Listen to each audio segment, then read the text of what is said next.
Discovery, go at throttle up.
Discovery, go at throttle up.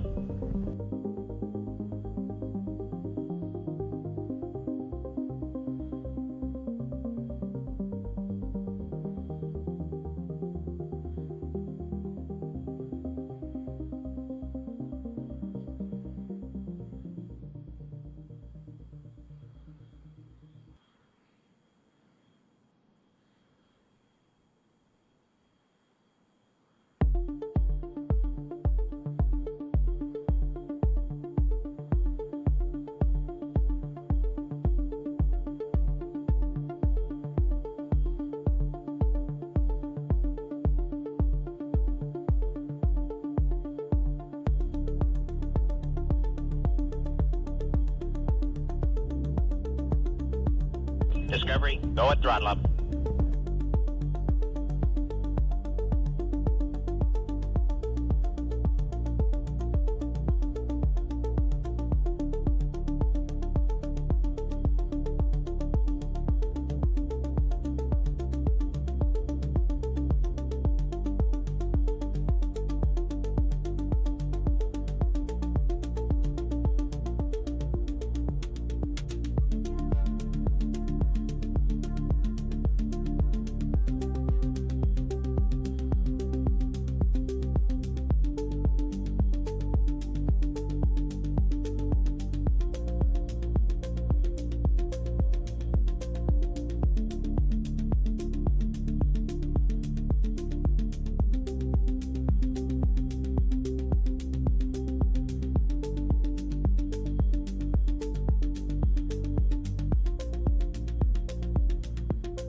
Okay, what's going on, everybody? How are you doing? Oh, gotta turn that down just a little bit. Mic peak just a little bit. We should be good there on the microphone. Yeah, and going through equal channels right there. All right, how's everybody doing?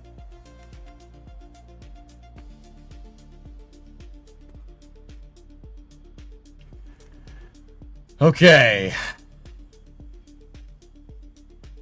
it's Monday. My brain is still in summer car mode, and I'm like, wait, what was I doing?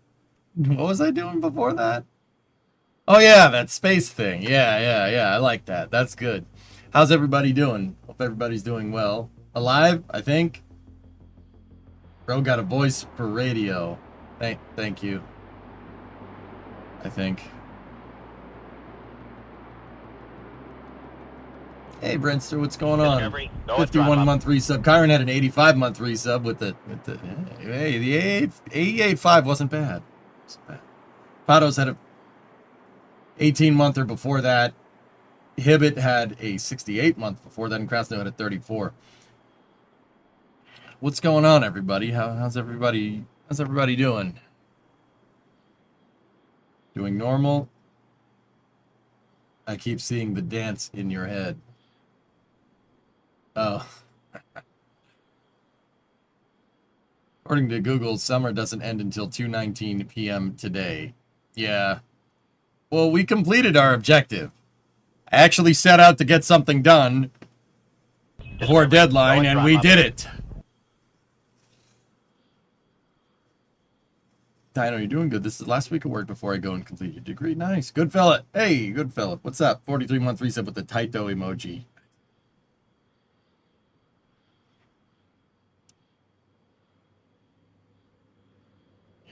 First time in a while.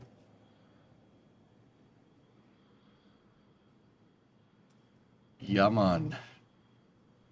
Hey, you guys want to see something funny?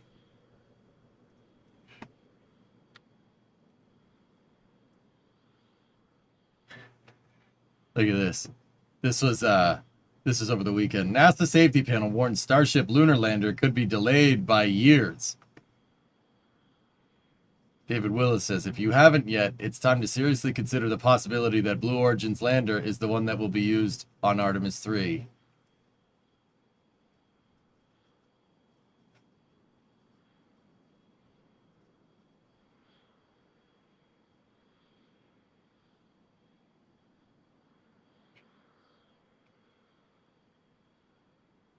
Damn, that's absolutely savage. That is absolutely savage. I feel bad for David. Guy means well, but damn, dude.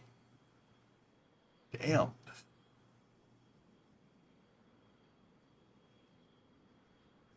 That's just... Wow, that's pretty savage right there. Anyway, thought you guys would appreciate that. Yeah, I saw Elon's response. Yeah, it's crazy, man. Crazy. Mark's 2 a.m. in Australia, you're sleepy. Yeah, a little late over there. I mean, it's not a 0% chance, right? Like, I don't think that... So, Diagonalizer, I don't really... Okay.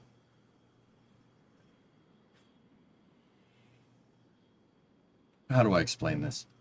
It's Monday. Let me shift back into space explanation mode. Okay.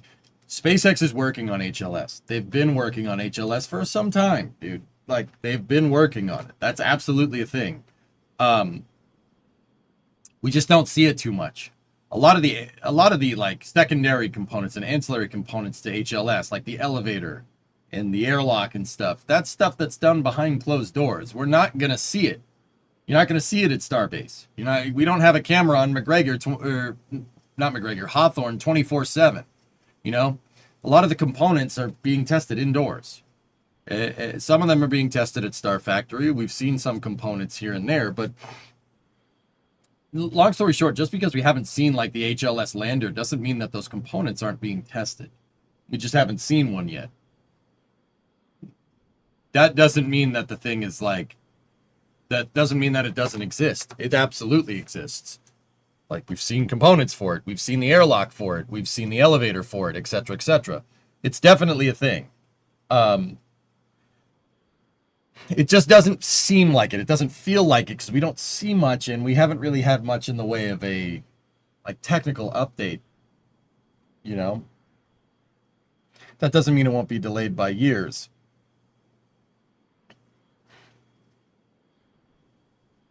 I think in SpaceX's mind, if they don't get to orbit and they don't get refueling done, there's no point in trying to make an HLS right now in any way, shape, or form. Like, you just keep working on auxiliary components because you're not going to be able to finalize a design for that thing, you know, if you can't get to orbit, right? Like, that's not a thing. So, guys, I honestly don't think, okay, let me put it to you like this. HLS might be behind It might take a little while. It's probably going to. It's probably going to get delayed a little bit. But I think SpaceX will deliver on it.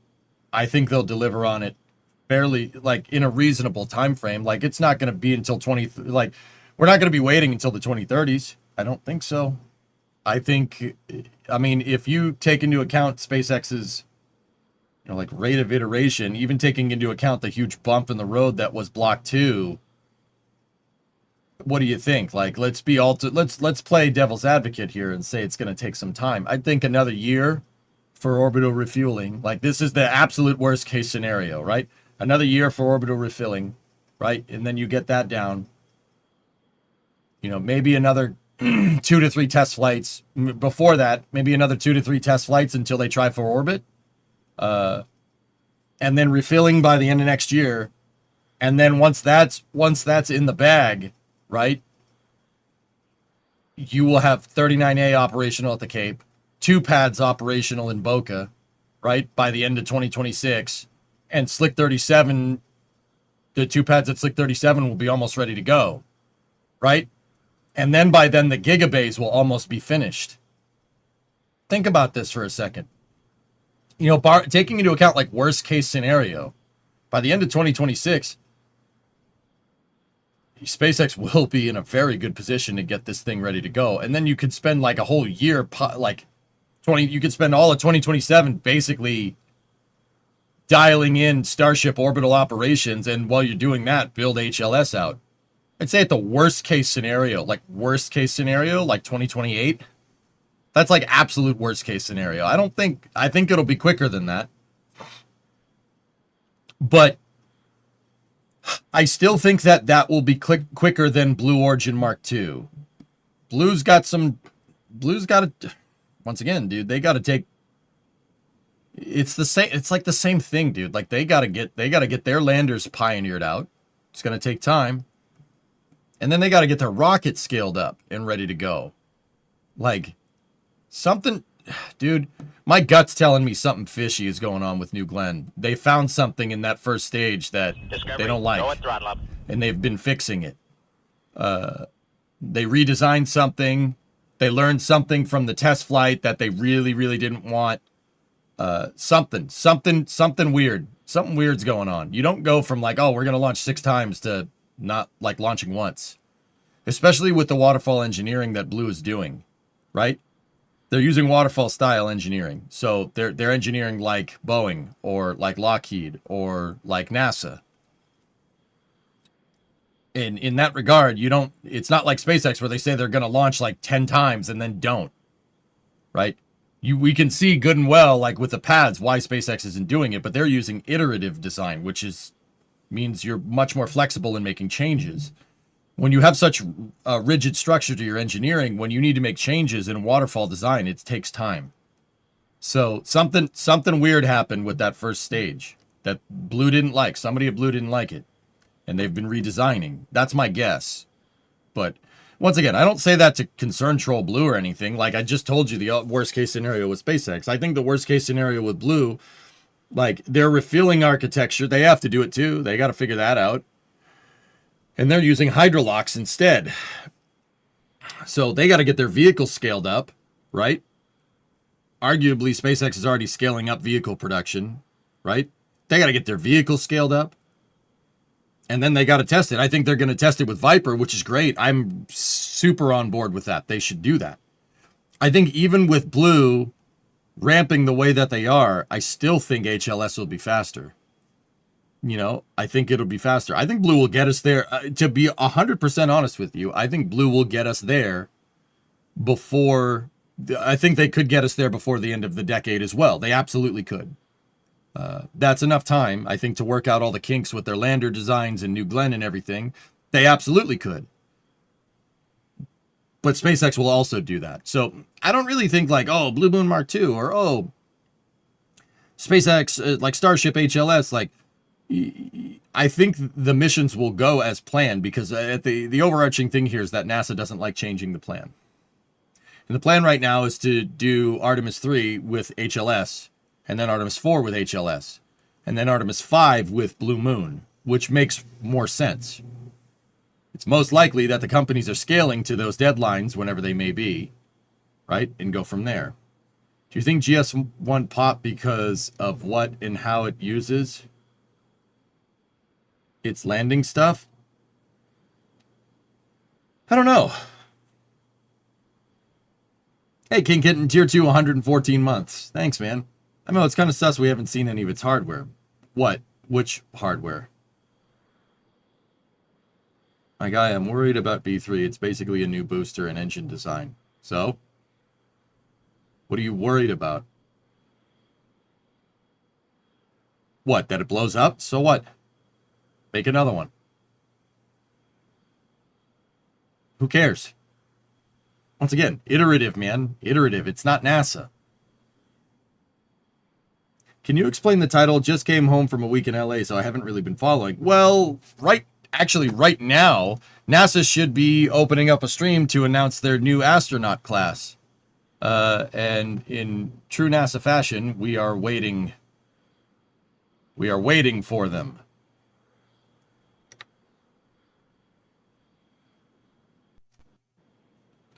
Here, take a look.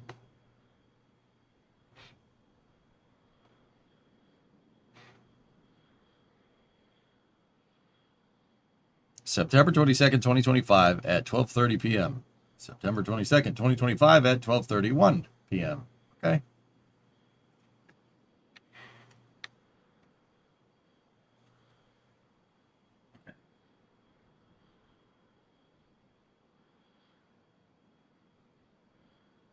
Did you watch the random presser they did yesterday? Good There we go. morning. There we go. I'm Vanessa White, we go. Director of NASA's Johnson Space No, I didn't. Center, and I'm joined by Deputy Director Steve Kerner. Thank you for joining us today as we debut NASA's 2025 class of astronaut candidates. We are honored to have some special guests with us today. Please join me in welcoming Senator Ted Cruz,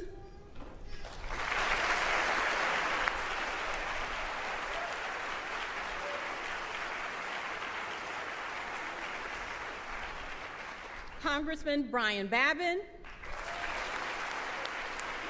NASA underdriven audio. and Congressman Jake Elzy. Give me 1 second, dudes. Do you have I don't have volume booster up on this computer.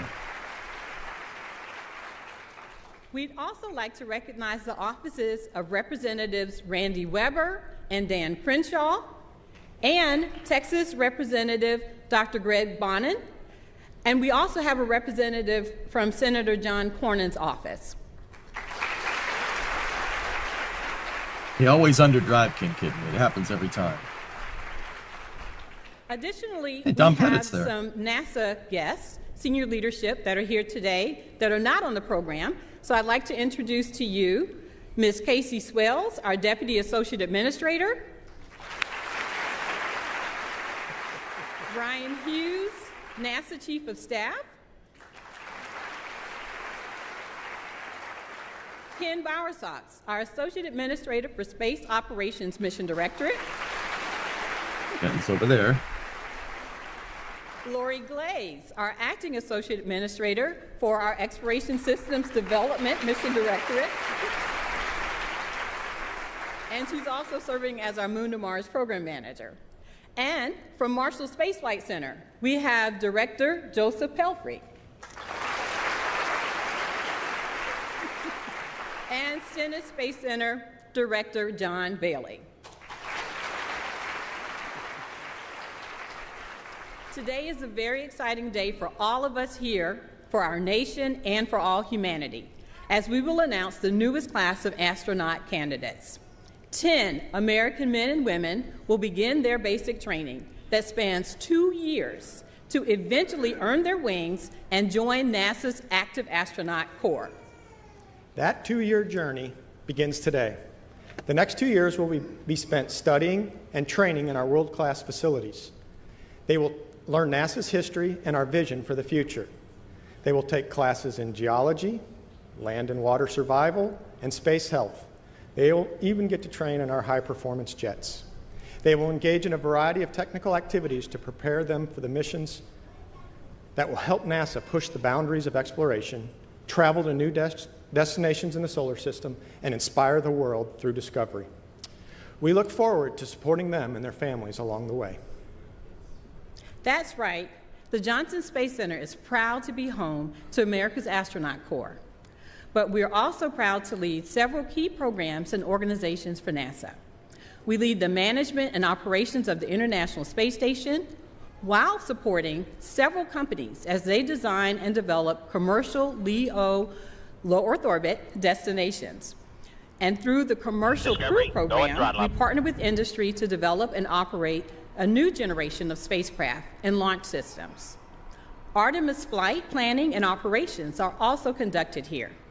And the Johnson Base Gateway and Extravehicular Activity and Human Surface Mobility programs are working with industry to develop a lunar outpost, the next generation of spacesuits, and lunar rovers.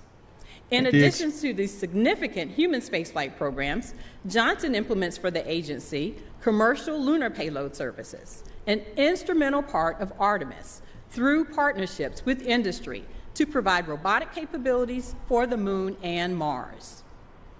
All of these efforts are positioning us for our next giant leap, one that ushers in a new golden age of innovation and exploration.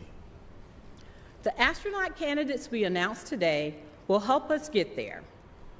They were selected from a pool of about 8,000 applicants because they represent America's finest. I would like to thank the team of NASA employees who helped with the selection process. Human spaceflight is a team sport, and it requires the passion and dedication of all of us. Now that you've heard a little bit about the home of spaceflight, and it's now time to announce our newest astronaut candidates. And to help us kick that off, please give a warm Houston welcome to our Flight Operations Director, Norm Knight.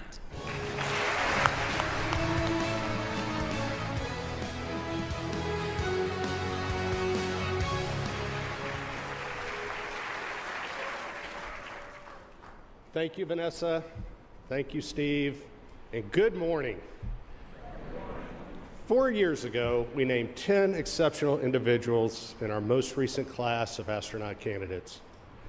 I often look back at what we've accomplished over these last 4 years in human spaceflight, and those accomplishments have been significant. Much of what's been achieved has been made possible by the International Space Station, where many of these candidates sitting here today will have the opportunity to visit.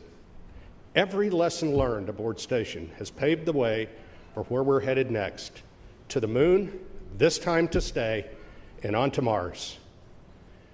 Just think, 4 crew members who are preparing to fly around the Moon early next year, farther away from Earth than any human since Apollo 13 in 1970. They were also once astronaut candidates.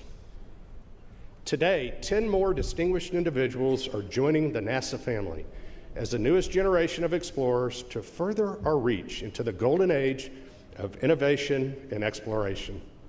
This selection was challenging, competitive, and very difficult. But what we have for you here today is a group of individuals who are not only exceptional, but who will be inspirational for the United States of America and for our planet. For those of us in flight operations, the astronaut candidates we're naming today may be the most visible representatives of human spaceflight, but they are also the emissaries to an entire cadre of talented flight controllers, trainers, engineers, and frankly, everyone across this great agency who are the heartbeat of human spaceflight. With that, I'd like to invite my deputy, Chell Lindgren, to join me in introducing the 2025 class of astronaut candidates to the world. Chell. Chell Lindgren's cool. He's been to the ISS a couple of times. Thank you, Norm. It is an honor to be out here today. Now, I come to you from the 20th astronaut group, the Chumps, and we can't wait to see what the Flies name this new class. Now, the 10 individuals you're about to meet come with fantastic experience to lead us here on Earth and in space. Are you ready to meet the 24th group of astronaut candidates?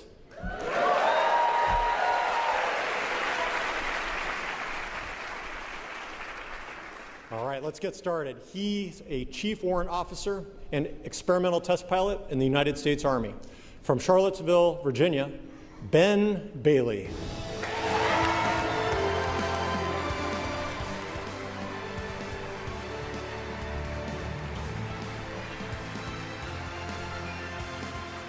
Dude, the heroic music is vibe.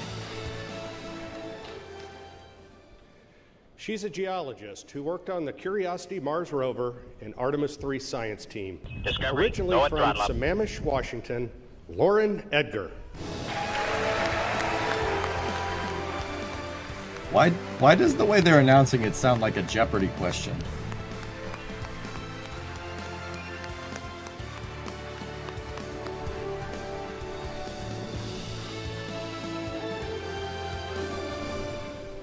He's a test pilot and a major in the United States Air Force. From Leesburg, Virginia, Adam Furman. Who is Adam Furman? You are right. You have the board.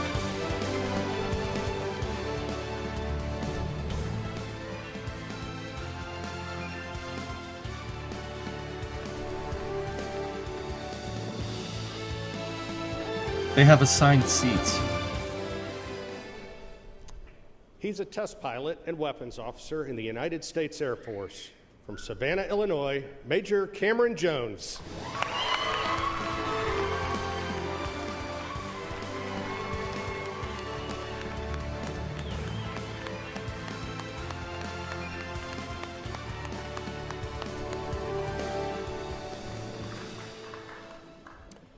He's a launch director and engineering executive from Columbus, Indiana, Yuri Kubo.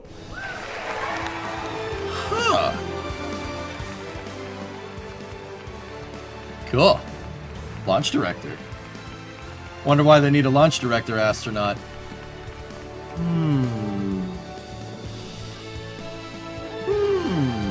Curious. She's a former United Airlines test pilot, NOAA hurricane hunter, and naval aviator. From Little Elm, Texas, Rebecca Lawler.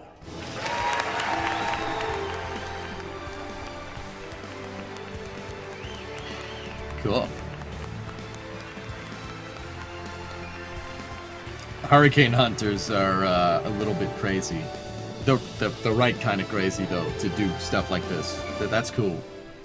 She flew to space as a SpaceX engineer on the Polaris Dawn mission and is a native to Houston, Texas. Yo! Please welcome Anna Menon. Yo! All right! Anna, that's badass.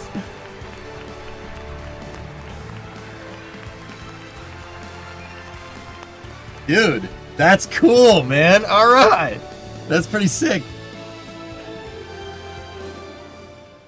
She's an anesthesiologist from Cupake Falls, New York, Imelda Muller.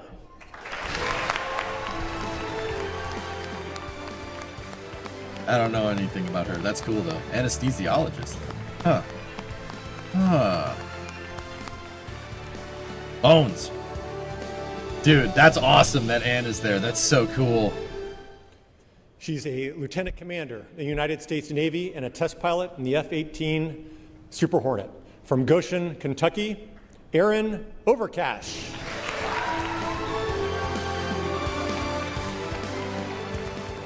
Cool.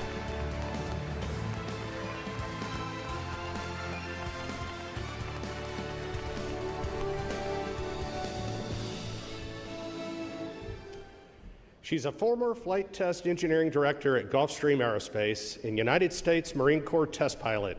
From San Diego, California, Catherine Spees. Cool. All right. First selection of a person who's already been to space. I mean, does the X-15 program count? Because if the X-15 program counts as going into space, Anna isn't the first NASA astronaut that had been to space These 10 prior. men and women are your 24th astronaut candidate class. Hell yeah. A lot of test pilots. Interesting. And Anna's up there. That's freaking sick, dude. That's awesome. What the hell? You're holding it upside down, buddy. Wait to see what you achieve. Congratulations. And please join me in giving them another round of applause.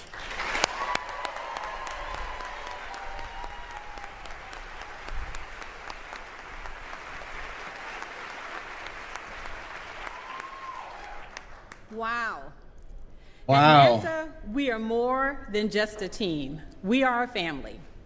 To share some words of wisdom with you, we have 3 astronauts here with us today who sat in this very stage some years ago and received their astronaut pins.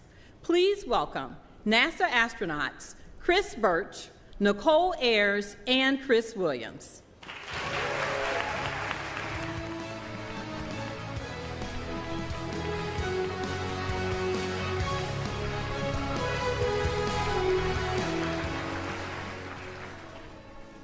Lauren, Yuri, Becky, Adam, Cameron, Aaron, Kate, Ben, Mel, and Anna. Congratulations and welcome to the team. Yeah. Wow. My name is Chris Birch, and I am a member of the 2021 NASA astronaut class.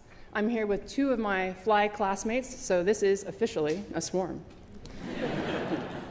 Discovery, Your go astronaut at throttle class up. is a very special group. That's why there's a tradition among astronauts that the newest astronaut class is named by the class before it. Our class was named by the turtles, who lovingly gave us the name the Flies because, among more humorous reasons, they hoped we would fly early, and indeed we have. Nicole just returned from her 5-month mission aboard the International Space Station, and Chris is preparing to launch for his 8-month mission this November. The bonds formed with your class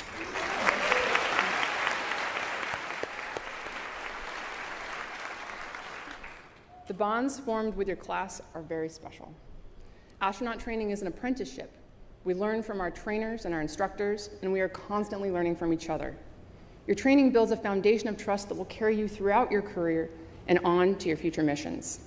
On behalf of all the Flies, we look forward to getting to know your class so we can give you a name befitting your personalities and appropriate for the exciting and dynamic time that we are in human spaceflight.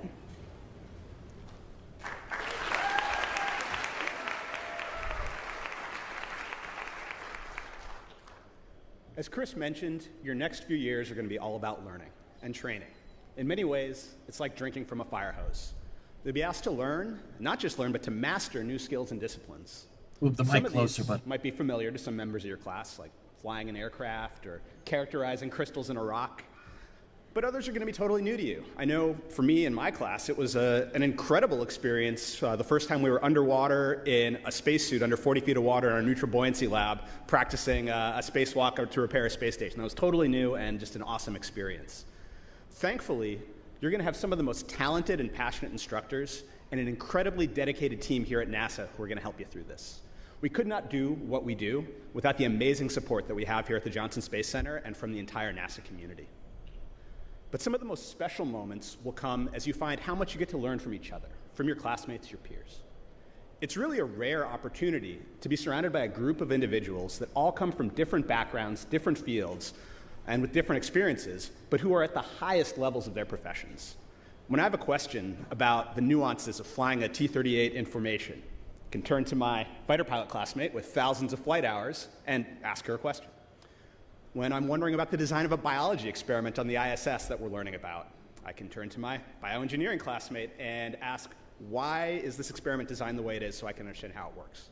The knowledge and experiences that you all bring and share with each other will not only make you a stronger class, but make us a stronger astronaut corps. It also makes it an absolute pleasure to come to work every single day. Learning is not unique to your initial training. It's going to continue after you graduate and go into supporting other crew members who are flying in space, helping to develop the systems that are going to take us to the moon and beyond, and training to be a crew member on a future mission. I can personally vouch for this. Training for my upcoming mission has been a constant learning process, but it builds on the foundational skills that I learned in the initial training that you all are about to embark upon. And we've seen how it sets you up to excel. My classmate Nicole just returned from a fantastically successful 5-month mission to the International Space Station.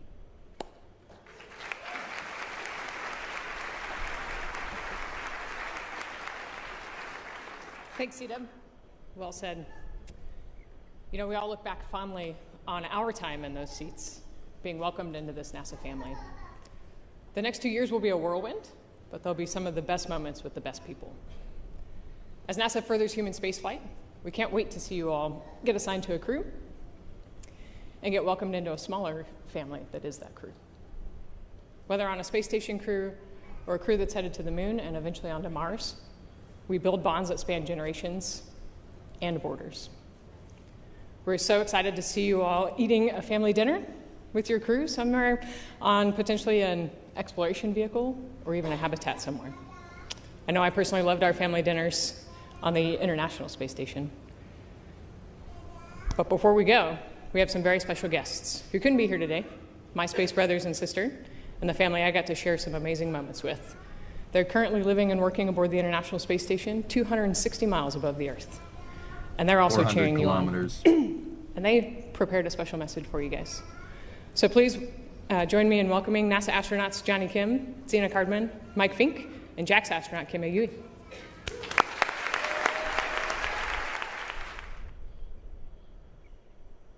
Hello from the International Space Station, orbiting 250 miles above beautiful planet Earth.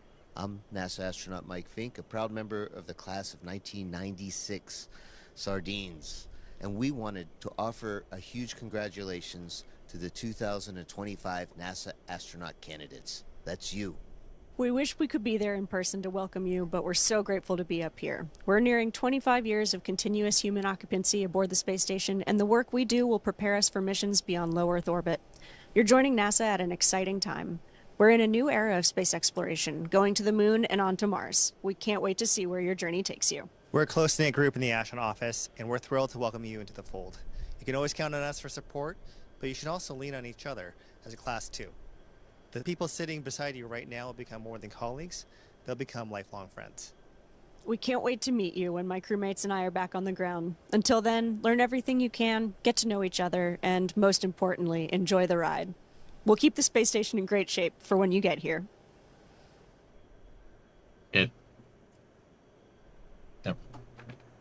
Never mind.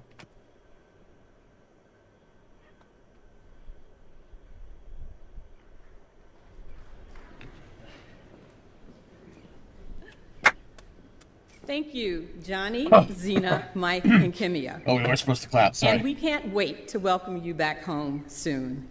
Next, I'd like to introduce NASA Acting Administrator Secretary Sean Duffy. Administrator Duffy stepped into this role a little over 2 months ago and has already demonstrated his commitment to leading our agency forward with vision and purpose. He also serves as the Secretary of the U.S. Department of Transportation. Please help me welcome NASA's Acting Administrator, Secretary Sean Duffy. Dudes, the more I think about this, the more I think that the NASA Administrator should be a cabinet position. You know, this is kind of a roundabout way into that kind of mentality, but, you know, the more I think about it, the more it makes more sense. NASA Administrator should be a cabinet position. It is great to be with all of you today and to join the chorus of congratulations to our new class of astronauts. Well done, everybody. Listen, we know that you represent your families, you represent your communities, you represent NASA, which is the most respected and revered agency in the whole wide world. No pressure. But most importantly, you represent America, the greatest, most innovative, creative country that's ever existed on the face of the earth. And so we couldn't be prouder to welcome you and congratulate you on your work to get to this moment. Now, it's been mentioned before that over 8,000 people applied to get one of these 10 spots. And they were pilots, they were scientists, engineers, they were dreamers, and they were hoping to be here today. But we picked the best and the brightest, the most skilled, the best looking, the best personalities to take these 10 spots. And again, you represent your country. Okay. I know the President extends his congratulations as I extend mine as well to you. And oftentimes we talk about the American dream. Yeah, Baron, I know. And if you think about the American dream, I think that there's nothing that embodies the American dream more than the 10 of you today having these spots. I know it was hard work, a lot of effort, a lot of studying, a lot of training for you to win these spots at NASA, but you truly today are living the American dream, and again, congratulations for that. You are America's best and brightest. And we're going to need America's best and brightest because we have bold exploration plans for the future. As we've talked about, we are going back to the moon. This time we're going to stay. And from what we learn on our mission to the moon, we're going to go to Mars. And we're going to go beyond into the unknown.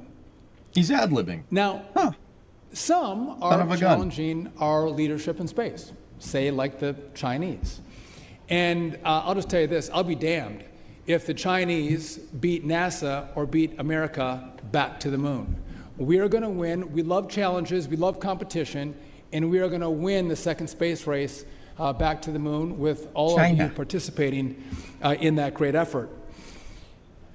We also talked about the golden age of transportation and the golden age of exploration. And again, our future is bright. We have bold missions ahead of us.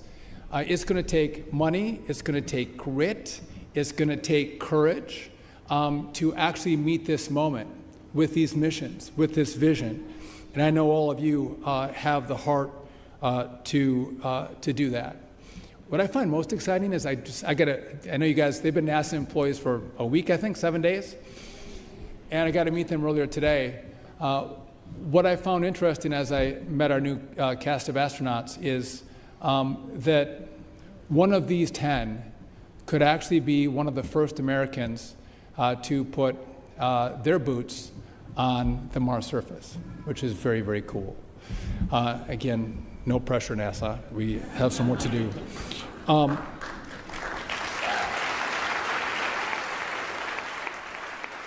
That's a hell of a thing to say. So at this moment in time, I couldn't be more honored to be the acting administrator and to lead this organization at this moment in time as we make our vision clear, our mission clear as we move forward. And I do have now the honor and privilege of introducing our next speaker, who, by the way, is also very handsome. He's also very smart, but he is also one of the great leaders in the U.S. Senate. He is a champion for NASA. He's a champion for the Johnson Space Center, which you're very lucky to have him. But not only that, he authorizes the money that gets through the Congress to come and fund NASA. So he's really, really important because he writes the checks, actually. Help me give a warm welcome to one of Texas's finest, Chairman Ted Cruz.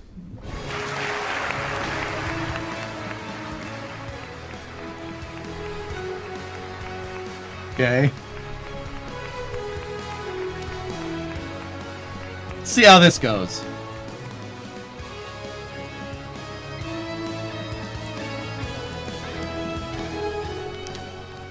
Well, thank you very much. Hello. You're doing a fantastic job. Thank you for your hard work. You're Secretary of Transportation. You're the acting administrator of NASA.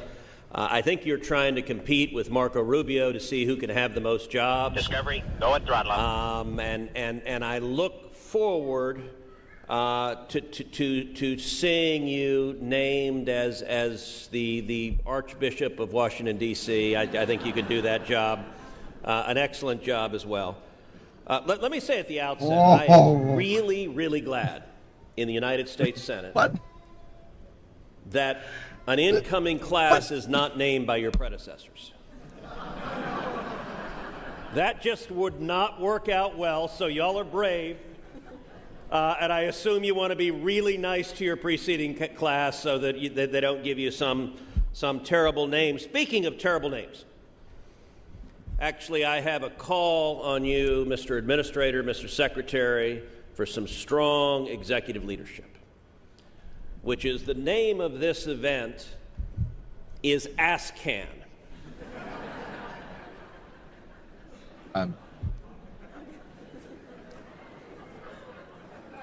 Now, I recognize that these guys are capable of pulling out a can of whoop-ass. But I would humbly suggest next time maybe we go with a different name than Ass-Can. Like the collective branding can come up with something suitable to the occasion. I want to say to each of you guys are amazing. What? You're the best and the brightest. The hell? You are incredibly educated. You're Help. incredibly fearless. You're willing, like sardines, to get in a tiny can and sit up on top of an exploding rocket going up into the sky. And I'll tell you, little boys and little girls, they look at you and they dream of doing what y'all are doing. That's powerful. That is the future. He lost me. You know, Mr. Secretary, you're in my hometown of Houston. And Houston has a long and deep connection to space. One of the very first words uttered on the surface of the moon was Houston. Houston, the eagle has landed. There is a reason our baseball team is the Astros. By the way, they have all committed. They are all now Astros fans. And there's a reason our basketball team is the Rockets. And the Rockets are winning it all this year. That's my prediction right now. There's Basketball also a has reason that when JFK was president, that he came to Houston, JFK, to Rice Stadium. Don't know. And he announced the commitment that we would go to the moon within a decade. And JFK explained why we were going to the moon. Okay. And he said we're going to the moon for the same reason that Rice plays the University of Texas. No. We do not do so because it is easy, but because it is hard. Don't So ever that's do what that y'all again. are here to do, is like to do ever. what is hard. Ever. And I will say, on the 4th of July, the president signed into law the one big beautiful bill that included, among other things, $10 billion directly for NASA. I was proud to have added that $10 billion. Yep. Yeah, it's because the presidential budget was not very good for NASA, and the Senate had to be like, that funding nah. is there because we will go back to the moon. We will beat the Chinese to the moon. Okay. We will have a sustained human habitation on the moon or in cislunar space. No. We will continue to beat the Chinese in low Earth orbit. And with all of the learning from going to the moon, from Gateway, from the ISS, we will go to Mars, and the first boot that ever sets foot on the surface of the red planet will be an American astronaut, and could well be one of these boots right here. That's what Sean Duffy just said.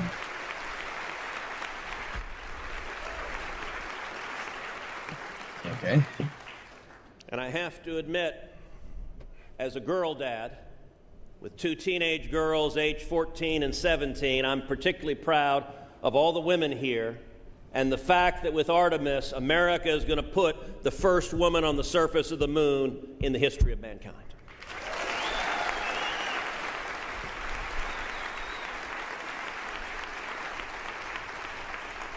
Guys got to learn to embrace the cringe. Powerful, that is beautiful, and to everyone here who is so integral to JSC and to the space mission and commercial space and to the mission of American leadership in space, I want to tell all of you how incredibly proud I am of you, and to put very simply, my job is to have your back, and you have my word, I will continue to do so each and every day.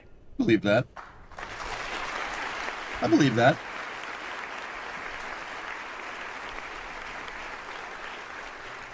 With that, I want to welcome my dear friend, Congressman Brian Babin. Congressman Babin has been in Congress since 2015. He is the chairman of the House Committee on Science, Space, and Technology. He's been a dentist for 35 years. So if you piss him off, he'll rip your teeth out. But don't worry, he can give you the happy gas. You won't feel it at all. And he was also in the Air Force from 1975 to 1979. So if he's honest, he really is jealous that he's not in a blue jumpsuit sitting up here as well. But he gets to be in Congress, and he is a champion for JSC. He's a champion for space, and he's a good friend, Congressman Brian Babbitt.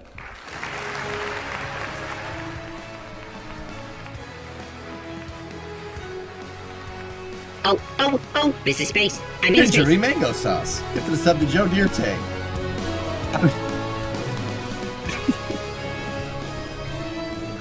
Okay. Thank you, Ted. It's always tough to follow Ted Cruz. There's no way, with my old East Texas twang, there's no way I'm quite as articulate. But I just want to say how pleased I am to be here to meet every one of you. I know, young Ginger, folks it's that are good. going to be stepping your feet on the lunar surface, the ISS, and maybe the red planet as well. It's more exciting than I can even gather. Well, good morning.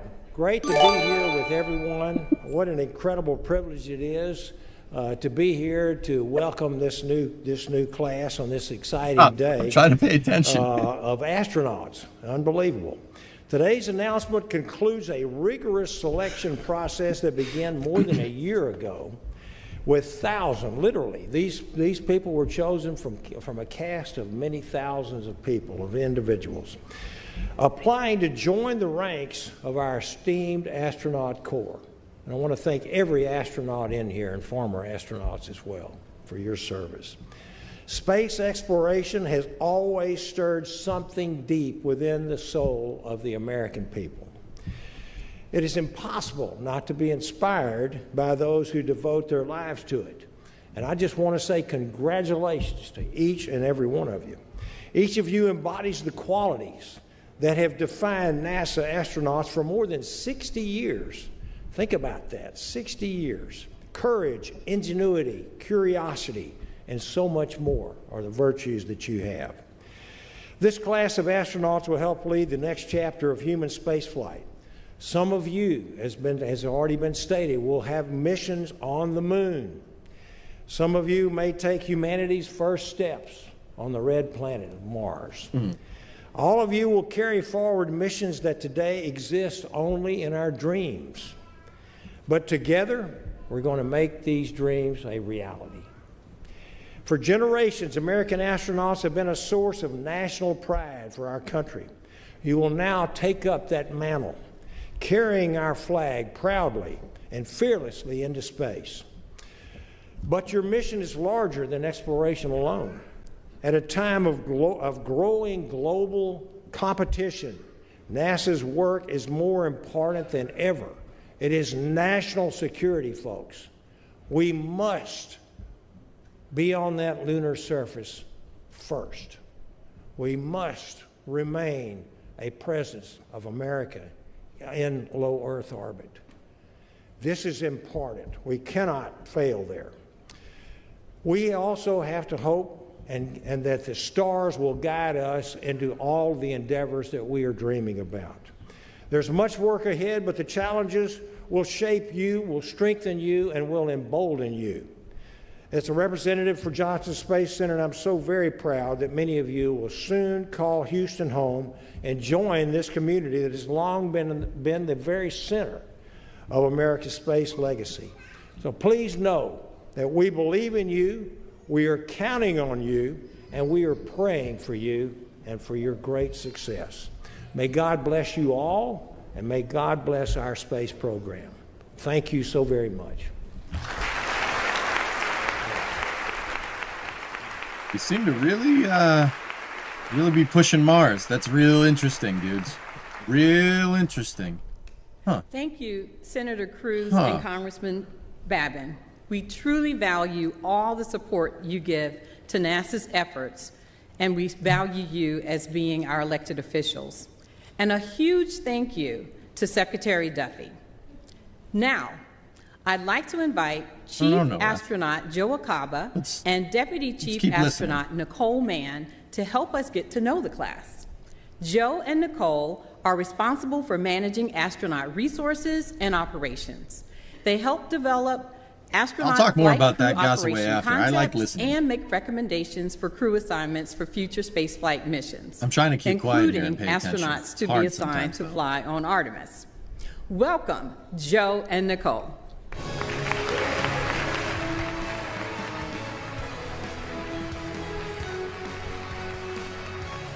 They only have one type of intro music, huh?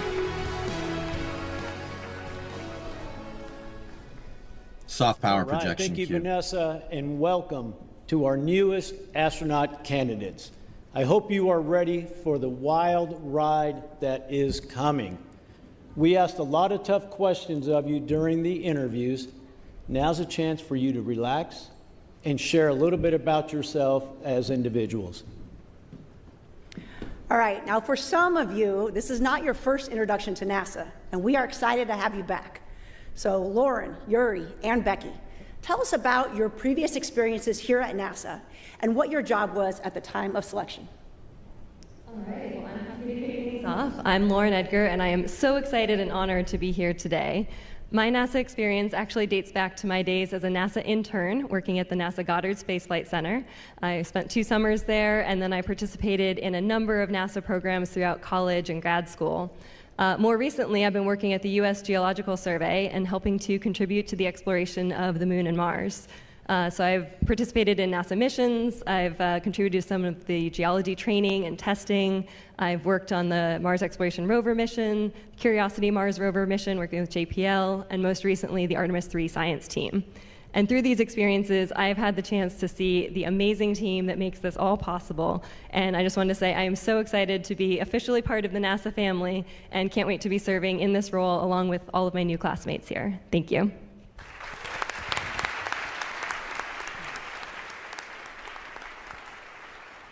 Listen to this guy. Hi, my name is Yuri Kubo. Super excited to be here and deeply honored to be a part of this class as well as the NASA family. Actually, much like Lauren, I started here back in college. I was a co-op right here at the Johnson Space Center, actually. Feels a lot like a kind of a homecoming, a really nice homecoming to come back. So I spent 7 tours here at Johnson Space Center across both the engineering side of the house as well as the flight operations side. So I got a good taste of what it was to be a part of this incredible community of dedicated people. Fast forward to more recently, I was, at time of selection, I was a senior vice president of engineering at a company called Electric Hydrogen, where I was working with an amazing team trying to build electrolyzers that split water into oxygen and hydrogen to make energy for a lot of key industries. Thanks.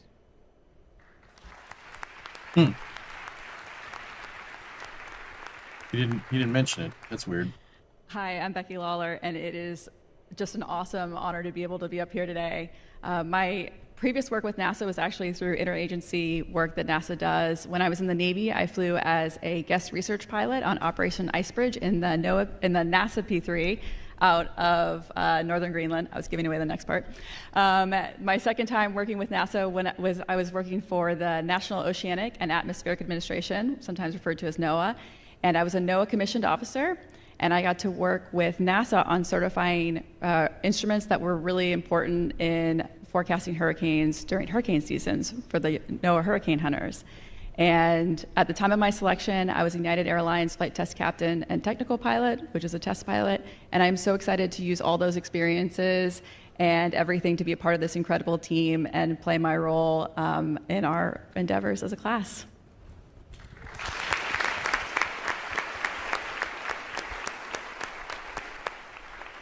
Okay, and now 2 of you come to us with a medical background. So Anna and Mel, tell us a little bit about your background and what you're excited for in the future of space medicine. Hi, I'm Anna Menon, and my background is actually in biomedical engineering. My first role out of graduate school was here at NASA's Johnson Space Center. I worked as a biomedical flight controller, and in that role, our job was to support the medical hardware and software on the International Space Station and help keep the astronauts healthy and safe from mission control. I am so thrilled to be back here with the NASA family. And, you know, as I reflect on the future of space medicine, I think it's really bright. We are born into 1G. And so when you go into 0G, so many things change. As more and more people venture into space and we seek to go further than ever before, we have this awesome opportunity to learn a tremendous amount to help support those astronauts and those people that are flying in those adventures and help keep them healthy and safe. So it's an exciting time to be here, and I couldn't be more thrilled and honored. Okay, I'm just going to point this out. The two people that have worked at SpaceX just, like, didn't mention that they worked at SpaceX.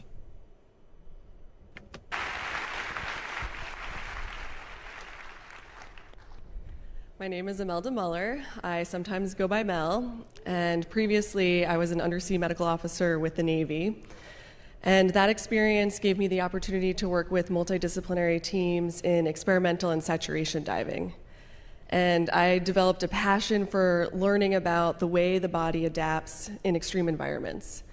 And this led me to pursue medical residency training in anesthesia, where I deepened that understanding of how our body responds when it's under stress. I'm incredibly excited to be here alongside this team and to build on that foundation with the greater NASA community, because, as Anna alluded to, with upcoming exploration missions, we are pushing the boundaries of human performance. And the lessons that we learn, the knowledge that we gain, all of these things are going to help us to excel not just in space, but in areas of human health here on Earth. The future of space medicine is now, and I'm incredibly honored to be here with this team.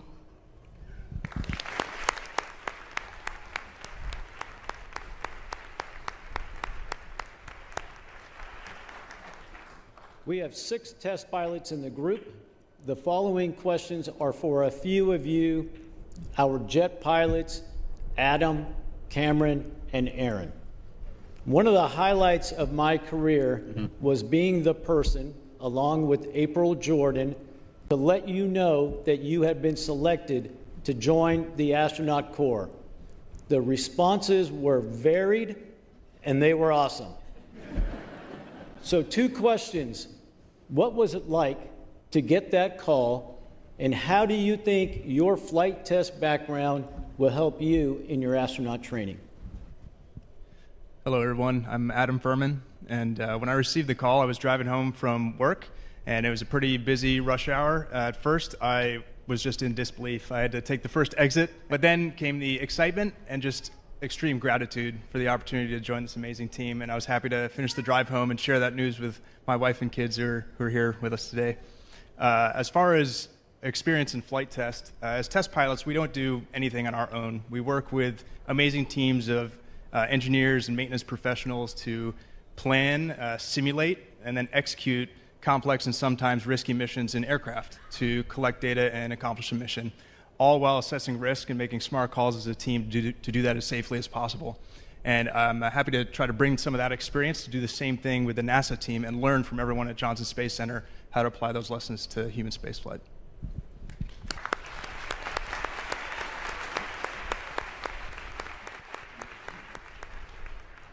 Hey everybody, I'm Cameron Jones. Got the call from Joe and April about 2 months ago. And about 2 months and 3 days ago, I just finished a cross-country move from California to DC. So we were sitting on the floor of our new empty house, my wife, my daughter, and I, with no furniture. And the call came through, and I don't think my 1-year-old knew exactly what was going on, but I must have had a pretty big smile on my face because she let out a perfectly timed, gleeful scream that went through both sides of the call and got good laughs from the other end of the phone as well. So also really excited to be here, but that brings up my test pilot skill that I'm going to focus on, which is adaptability and resiliency. So maybe it's a move cross country, maybe it's a dynamic situation up in an airplane, but I think that'll transport into this domain.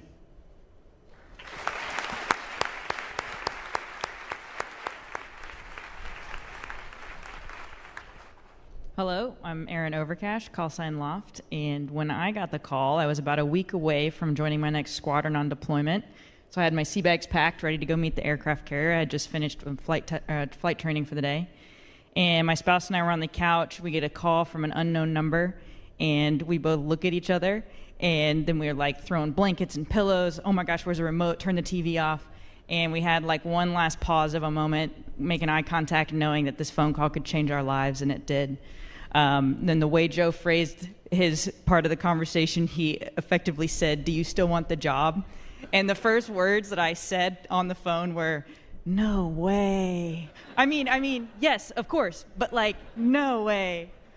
And then, not specific to my flight test, but just being in the Navy, I think any sailor would tell you we spend a lot of time stuck in a hot metal box or sometimes a cold metal box in the middle of the ocean. And when you share that space with 5,000 people, there's no such thing as privacy or personal space. And you really have to get to know your people that you work with very well, both good and bad. You have to learn how to set clear boundaries and respect each other, not just to survive, but really thrive as a team. And so that's some perspective I hope to bring to our astronaut candidate group.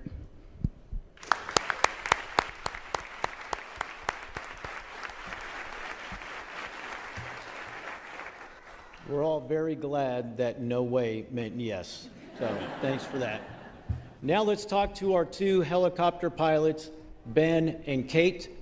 What are you most excited about for your upcoming training? Yeah, good morning. I'm Ben Bailey, and the next 2 years of ASCAN training are exciting. Language training, flight training, spacewalk training, robotics, all of that. Each one of those would be very exciting in its own right. I would be excited to do any one of those individually, and to look and combine all of those over the next 2 years is extremely exciting. So I can't pick out a single one alone, but all of them together are just fantastic. And more than that, I'm really excited that the next 2 years will be spent with the other 9 here on stage with me. I'm really excited to see everybody's strengths as we tackle those challenges together.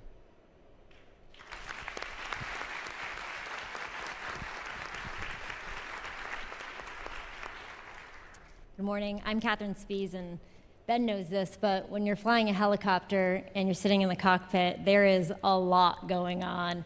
The rotors are vibrating your seat, and you can see the flicker of the blades over the top of your field of view, and you're reading the instruments, and you got voices coming into the radio in your helmet, and all of these inputs are the language of your aircraft. And it's the same language that connects us across squadrons and other disciplines and even countries. And this is what makes big things happen. And I think in the next 2 years of astronaut candidate training, the thing that I'm super pumped about is learning the language of human spaceflight. Good answer.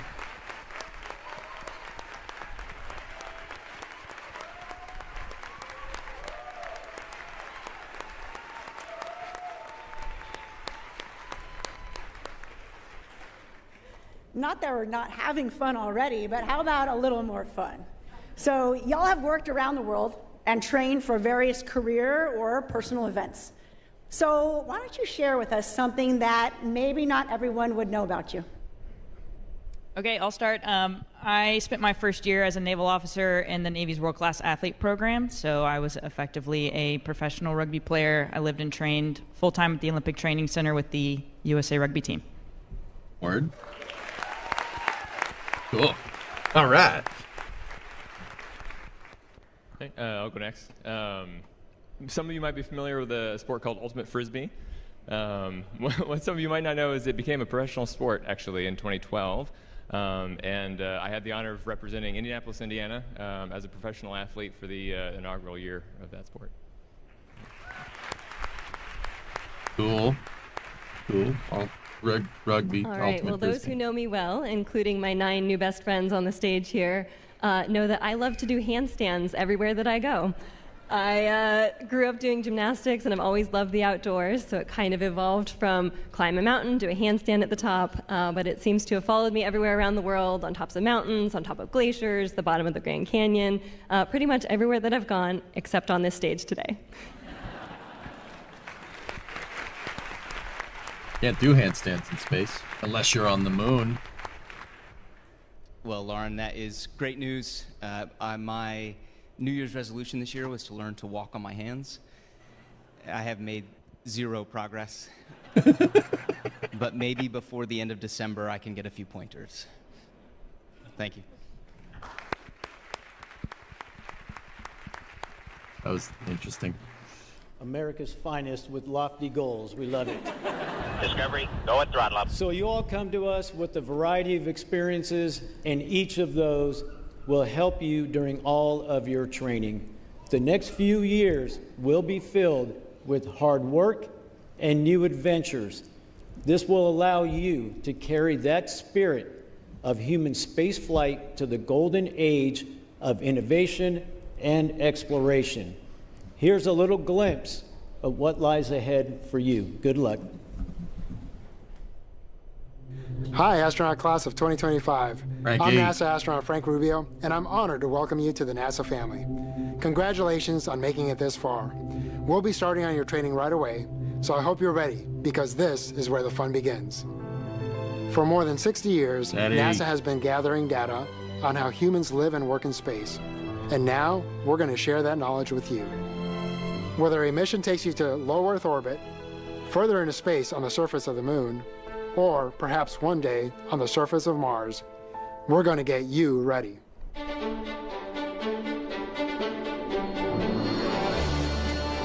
You'll push yourself to reach new heights, working with high-performance aircraft, experiencing the challenge of flying the T-38 supersonic jet. You'll suit up, and through the facilities here at the Johnson Space Center, you'll feel what it's like to live and work in space. The Neutral Buoyancy Lab helps simulate the weightless feeling of microgravity. You'll learn how to maneuver yourself and conduct maintenance on a spacecraft using a full-scale underwater mock-up of the International Space Station as your worksite.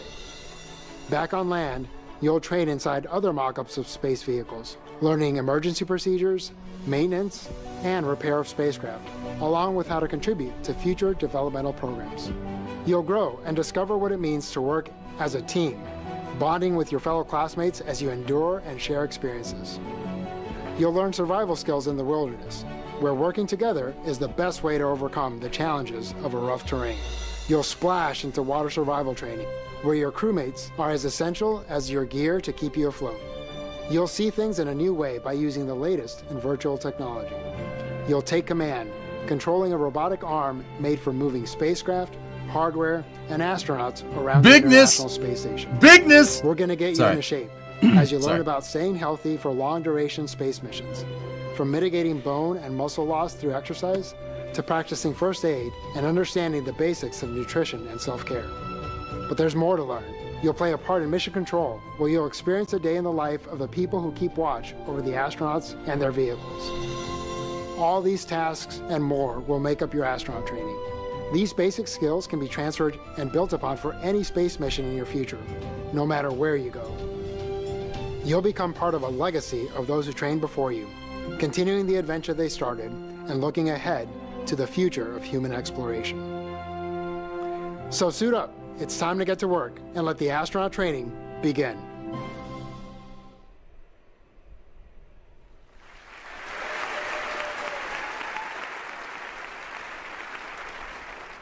Next up, we have NASA's Associate Administrator, Amit Chaudhry, who serves as the highest-ranking civil servant at the agency, Sorry, I and was just as the senior fast-forwarding it. advisor to the SpaceX is live with the administrator. L-48 mission, guys. Amit leads the agency's 10 center directors, as well as the Mission Directorate Associate Administrators at NASA headquarters. Please join me in welcoming Amit to the stage.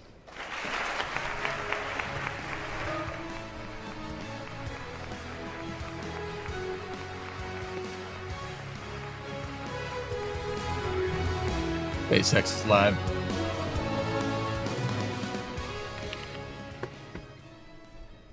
I'm going to get us on track.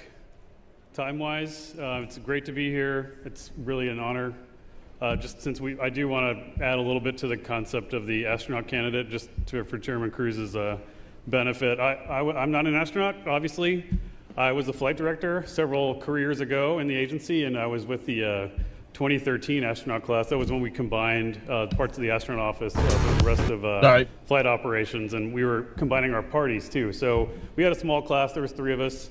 The 2013 class, the 8 balls, they were there. We were combining our parties, and it was funny because Christina Cook, who I think is here, she said, "Hey, you know, we're called ASCANs. What do you call new flight directors or flight director candidates?" And all 3 of us said flight directors. So. You'll get used to that after a while. Give me 1 second, guys. I got to set the scene. So I'll be really brief here. You guys all took the oath. You know what it means. Some of you took it before. You took it again here. Now your role. You guys are all amazing people. Everything you've done, you represented yourself, represented your families. Everything that you've done, put into the world, came from you. Now everything you do flows from the majesty of the United States. Don't ever forget that. And all your families that are here, they're part of our family now too. I'd love to hear the kids. I'd love to hear everybody here that's joined to support you. You're part of our family as well. Everyone here, their job is to make sure that you can be successful, that you're part of our family.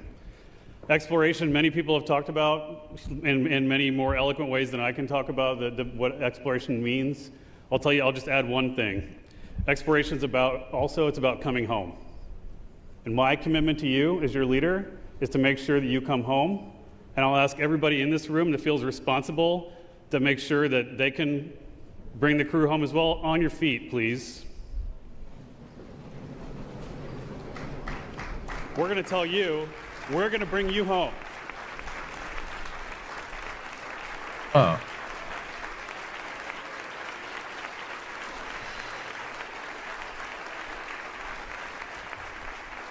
Congratulations. Welcome to the NASA family.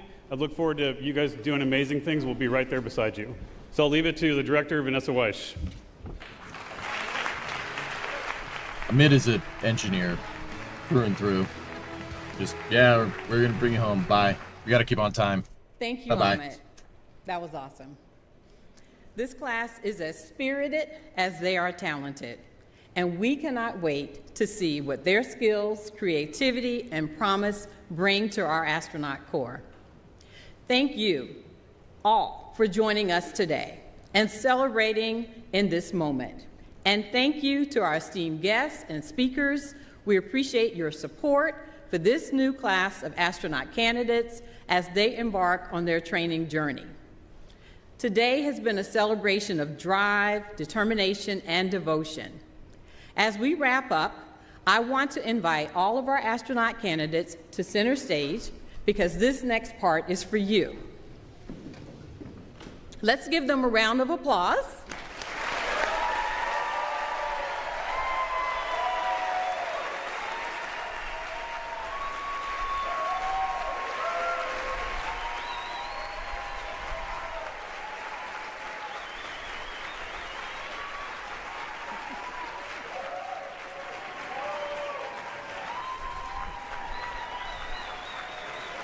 This is wrapping up. I'm going to get rid of the double box, dude. We'll just bring up the coverage here.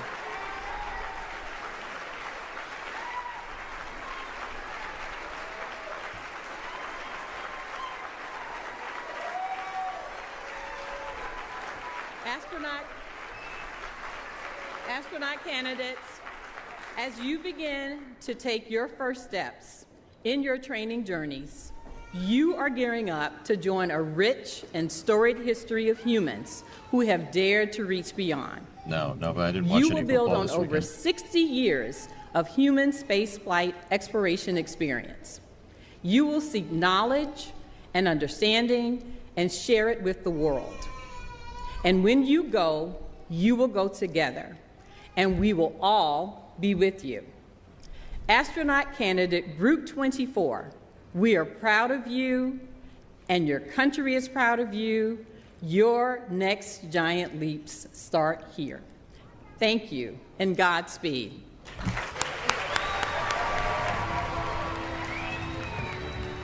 Cool.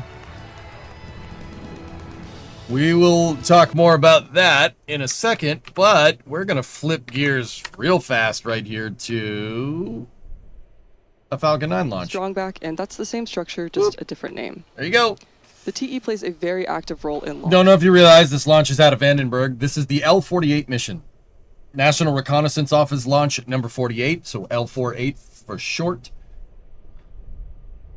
This is a National Reconnaissance mission, so we have no idea where it's going. We can barely see the rocket, so we know it's Vandenberg.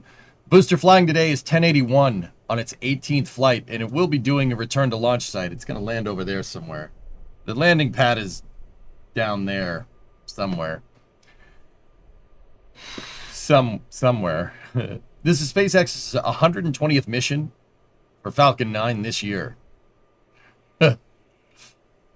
538th Falcon 9 mission total. So, you know, that's pretty good. There's a rocket somewhere in there.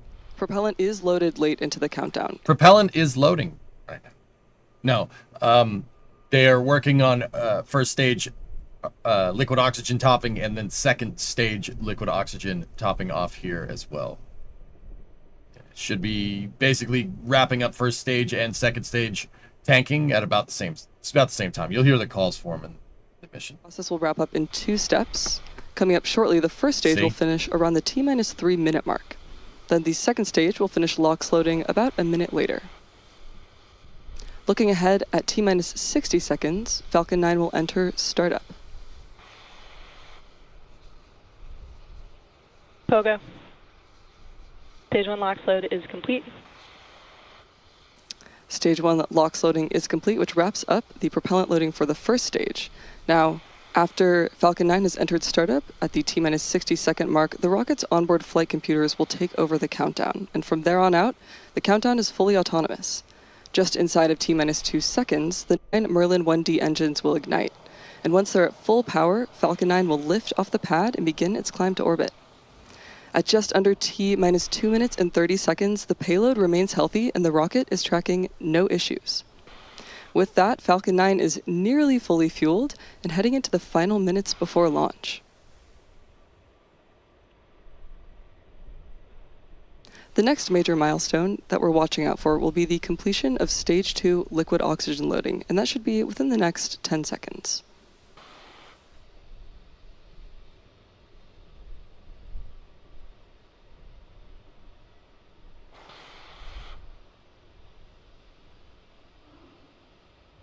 Benji, how many times did Falcon 9 launch in 2024? I think it was like 130 something, I think, if I'm remembering correctly. It's like Stage 100. 2 LOX load is complete. I want to say 133. With that confirmation, Falcon 9 is now right. loaded with 1.1 million pounds of propellant across the first and second stages.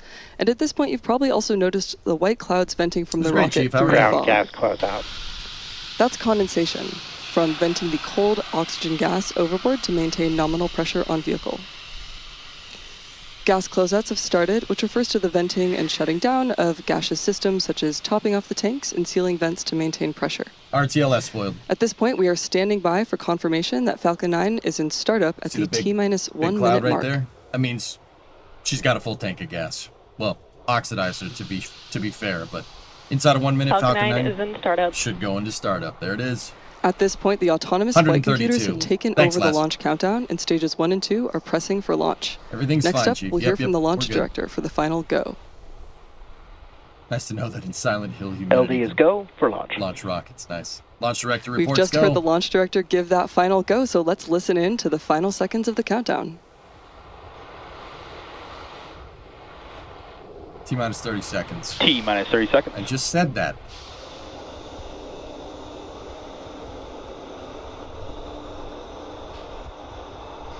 $20.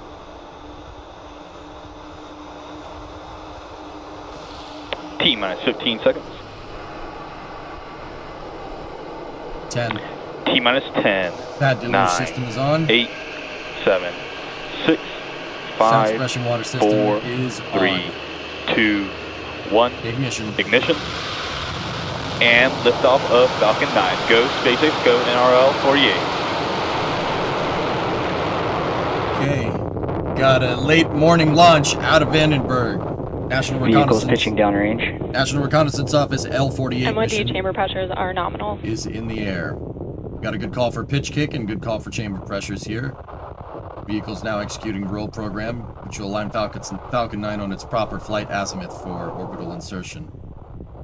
At T plus 30 seconds and counting, Falcon 9 has successfully lifted off from Vandenberg Space Force Base. And in just a few seconds, we'll throttle the engines down in preparation for max Q, a period of maximum aerodynamic pressure. This is a critical moment during flight because the combined stresses Power and caused telemetry nominal. by Falcon 9 accelerating through the atmosphere and the ambient static pressure are at their Should get a greatest. call for supersonic. Falcon 9 is supersonic. To help go from vertical to horizontal, the first stage also performed a pitch kick just after liftoff. This is a maneuver known as a gravity turn, where the engines gimbal a small amount and it turns the first stage from going straight up to Max Q. horizontal. Got a call for maximum dynamic We just pressure. heard the confirmation I of noticed Max the Q, where UI the changed rocket for experienced NDS, yeah. the greatest It's mechanical flat. stress during flight. And it gets curved. The the rocket further you typically get needs to into go orbit, which is cool. 17,500 miles per hour horizontally in order line, to dudes. avoid being pulled back to Earth and get into orbit. You can track our progress to orbit by watching the left corner of your display. That's showing first stage, velocity, and altitude. This is space. I'm in space. Now, coming up, we have several events in quick succession. Good shot of We should Lompoc hear all over this there on called the out by right. mission control, starting with main engine cutoff, or MECO, then stage separation, stage 1 flip, second engine start 1, and boost back burn. Main engine cutoff is when we shut down all 9 M1D engines on the first stage. Stage separation is when the first and second stages of Falcon 9 decouple from one another. Stage 1 flip is when the booster uses its nitrogen gas thrusters to flip the booster's orientation around. Second engine start 1, we will light the MVAC engine on the second stage for the first time, and after that is boost back burn, where the engines will light to place stage 1 on a trajectory to the landing zone. So keep an eye out for those events happening back to back. So the 9 engines are going to shut down. You'll see them. There they go. Should get a good stage here. And watch, the first stage will confirmed. flip and turn around. Eco. There it goes. It's firing its thrusters there. Gonna flip the first stage around. Reignition. I'm back, startup. Bye-bye. Look, there's the first stage pulling away. It's turning around. And there we Now, have confirmation of MECO stage it separation. looks like it's going up, but because we're looking up at it, the first stage is actually, it went like this. It flipped 180 degrees and it's pushing away. It looks like it's going up because we're looking at it from the launch site. So it looks like the first stage is going up and away from us. In reality, it's coming right back towards us, which is cool. I think it's really neat. Should get a call for fairing separation there, but we're not going to see it. Because the National Reconnaissance Coming up Office next will doesn't be the want people shutdown of the seeing boost their back payload. burn.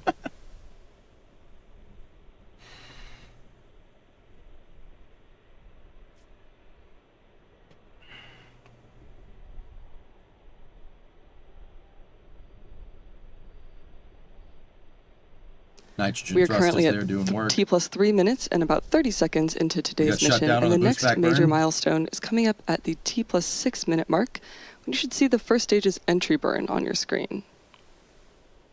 To start that entry burn, we will be lighting the 3 M1D engines on the first stage, starting with the center engine, known as E9, and followed shortly by the E1 and E5 engines. This is similar to pumping the brakes to slow the vehicle down as it passes back into Earth's atmosphere. We need to do this to slow down and reduce re-entry forces, which will help us recover and reuse the first stage. During the entry burn, Falcon 9 is decelerating by firing its Merlin engines, but the vehicle is still moving really fast. And this causes it to fly through Merlin's exhaust gases, also known as the rocket's plume, which deposits a layer of soot on the vehicle's surface. That's why our flight-proven vehicles look the way that they do. That soot comes from the carbon-based fuel that Falcon 9 uses, and with each flight, that layer of soot builds up a little bit more on the surface of the vehicle. So the first stage is rotating to get realigned. Both vehicles are on a nominal trajectory. You can't see the And landing we are sign. still It's in the more than clouds 1 somewhere. minute away from the beginning of the entry burn. But you'll see here, On the left side when of your the entry screen, burn you can see starts, the it'll first stop stage that rotation. decelerating and making its way back to Earth. There it At the goes. request of our customer, we will not be displaying any views of Stage 2 for today. We do have some great views of the Falcon 9 first stage on its Those are the return nitrogen journey. thrusters. And it's not only using those Merlin engines, but also nitrogen gas thrusters and titanium grid fins for control. I just said that. Reusability is key to lowering the Oh, cost of that's spaceflight, cool. enabling more investments in critical space infrastructure. So that's the first The stage Falcon coming 9 back first towards stage, us right now. supporting It's flying today's business mission, end is first. performing this entry burn So for it's its flying 18th backwards. time. And the payload fairings are also flight proven, with one half flying for its 28th time and the other for its 27th.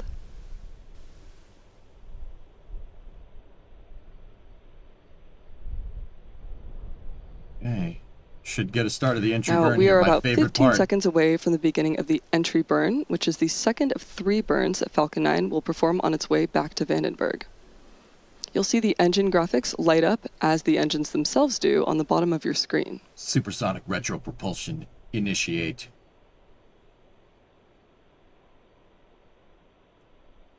There it goes. Oh, look at that. The entry burn has begun for the first stage. It's nice. The engines are protecting Falcon 9 from re-entry and again, we're heat. slowing the vehicle down in preparation for its But final it looks like burn a and heat landing. shield. Isn't that cool? Now the grid fins are going to do some work. They're going to steer that thing right in. Look at this shot. All The right. entry burn is shut down on the first stage, and coming up next will be the landing burn in a little bit less than a minute from now. The Merlin engines on the Falcon first stage are optimized for sea level, and falling they with each achieve style. around 190,000 pounds of thrust each during ascent and descent. At liftoff, Falcon 9's first stage has thrust greater than 5 747 Outgassing airplanes on the at engines. full power. In comparison, the single MVAC engine... Stage 1 FTS has saved. Okay. The Should single get a landing MVAC bird engine here on in the a second moment. stage has a much wider nozzle than the M1D sea-level engines, and it's optimized to operate in space, producing 225 pounds of thrust in vacuum. When did this booster previously fly? 31 days ago. Now the landing burn has begun for the Here we Falcon go. 9 first stage. This is the final burn the booster will perform before landing.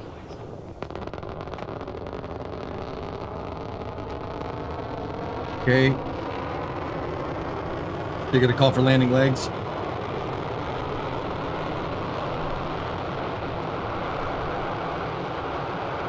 Where is the landing pad? You can't even see it. Oh my goodness. That's awesome.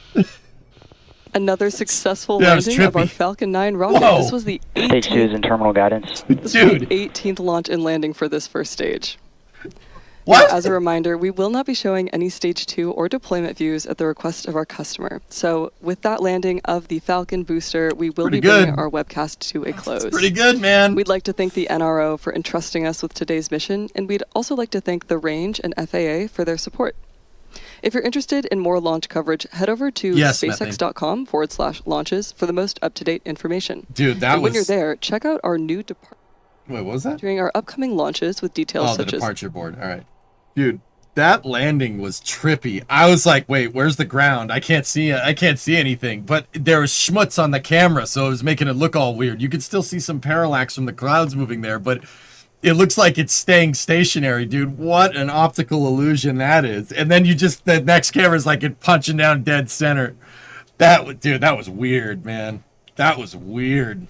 I've never seen it quite like that before. That was cool. Very cool. You don't need no stinking landing badges. You don't need no stinking badges. reminder, we will not be So, I know what people are going to ask. How the heck does it know? Falcon 9 has on the bottom, it has a downward facing radar that's looking for the radar signature of the pad. It's looking for it. So it can see it. It can see it even though we can't see it. Which is that's super neat. That's how it finds the pad. It's looking for it has like a ground scanning radar, and it's looking for it, which is I still think that's really cool, man.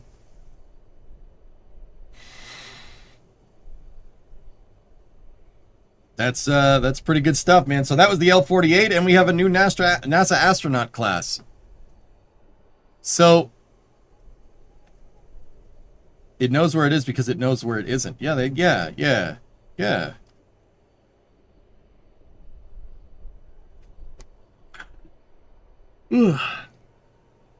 Some good space news today. There's some good stuff. Yeah.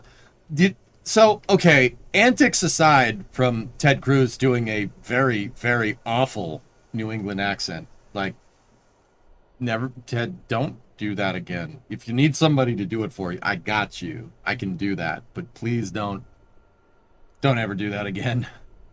Like, ever.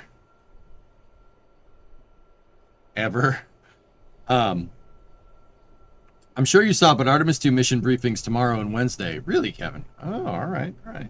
Buongiorno. Ciao, come stai, Bodojo? Yeah, if you need somebody to do it, I'll take care of it. I can do a pretty good impression because I grew up with this accent my entire early part of my life. This is JFK comes from the exact neck of the woods that I do, just 1 or 2 towns over from where I spent my formative years. Yeah, so Believe me, I got it. I got it. Let me do it. With that being said, dudes, very interesting. Those are some pretty lofty freaking goals that they set, guys. Those are some pretty lofty goals. Sean Duffy, Representative Babin, and Senator Ted Cruz all reaffirmed beating China to the moon and getting to Mars after that, which is, you know, if nothing, it's consistent. That is consistently what they've been saying for, especially Sean Duffy, who's the interim administrator of NASA. That is what they've been saying for a long time. Basically, Sean Duffy's been saying that basically since he got there. And you know, like, I almost admit the consistency. I almost admit, not admit, that's not the right way to say that. I'll say that the consistency is, I appreciate it. I appreciate a consistent message with NASA. That's really where it starts. But the thing is okay, all right. Fellas, at this point, you know, Ted Cruz talked about getting an extra $10 billion for NASA, basically putting the Artemis 4 and Artemis 5 mission on the books from the one big beautiful bill. And that's fine. That is true. He did do that. I mean, what they won't tell you is that the budget for NASA was frankly awful, and they had to infuse it into the big beautiful bill to get funding. Not ideal. However, fellas, it's not just about money at this point. It's not about money. You need a plan. You need a good plan. And that's kind of what I'm waiting on. I like the consistency in the message.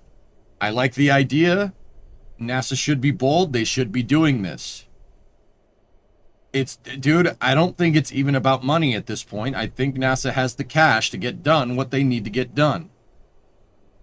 However, the plan is still dog poo-poo. You notice that Sean Duffy in that speech, he basically said, we're going to go to the moon or to Gateway, and I didn't like that. No. It's to the surface of the moon. Don't give yourself an out. You give yourself an out, that's what'll happen. I didn't like that. Everything else, I must say, fellas, like, I don't hate it. It's just, okay, talk is cheap. I do appreciate the consistent message, but talk is cheap in spaceflight. Let's go. Let's put these astronauts to work. Let's put our engineers to work. At this point, it's just really about getting it done more expediently than anything. We need to get, you know, from NASA's point of view, you need to get SLS running on a regular schedule. You have to do this way. If you don't do this way, it's not, like, once again, you give yourself an out. And giving yourself an out like that, I didn't like. He said, you know, because he said, oh, we're going to go to the moon to stay, or Gateway. No. Convenient. No. Don't do that.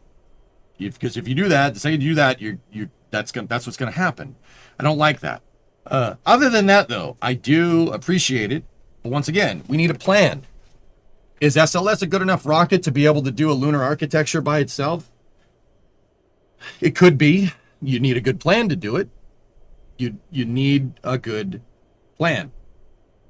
Could you do Martian-style architecture with SLS? Yes, you could. It needs a plan. Right now, basically everything from the core stage up is insufficient architecture for even exploring the surface of the moon. So, I like the messaging. I really do. I like the idea. I like the plan. It's a bold idea. It's something we should absolutely do. What's the plan? You're going to need to discuss technical details one sooner rather than later. They need a plan not dictated in detail by Congress. Correct. And spoiled, that is the precise reason why I like the president taking a stand on this. I mean, it's coming from him. Duffy's just saying what the executive branch wants. And you know what, dude? You don't say whatever you want about the president. You say, hey, he's taking space flight seriously. I appreciate the consistent messaging because I want Congress and the executive branch in Congress, I want them to fund a plan. And I want NASA to come up with a plan. And that's really what I'm looking for. Because Congress kind of deciding the stakeholder expectations for a vehicle is going to give you no stakeholder expectations, and that's where we've been in. That's really what needs to change at this point. You know, we have a super heavy launch vehicle, 8.4 core. You could put an 8.4 fairing on it if we had a good plan for it. Right? We need a plan. Architecturally, you need to use what you've been given and make up a good architecture with it. Because what we're going to do right now is not going to get us. Like I said before, it might get us to the moon with HLS, maybe like ultimate, like SpaceX worst case scenario, probably 2028, I would say, 2027, maybe. With Blue Moon, probably 2028 or 2029. It's totally that's totally a thing. I think SpaceX will do it quicker. And Blue, I don't know. It remains to be seen. They could. They got to figure out whatever's going on with New Glenn and fix that, right? But you know, we need a good plan of attack. Now is the time to get all the Artemis missions figured out. Really figure out what they want to do, what missions are going to Gateway, what missions are going down to the surface, your duration stays, what landers are you using for which missions. Not maybe we'll use Blue Moon Mark II, or the first two missions are HLS. From there, like, what are we doing here? You need a plan. You need an architectural decision. We got to start planning out these missions, not correlative to dates necessarily. The overarching stakeholder expectation is beat the Chinese to the moon via our return. Our return should be before their first attempt to the moon. That is your stakeholder expectation.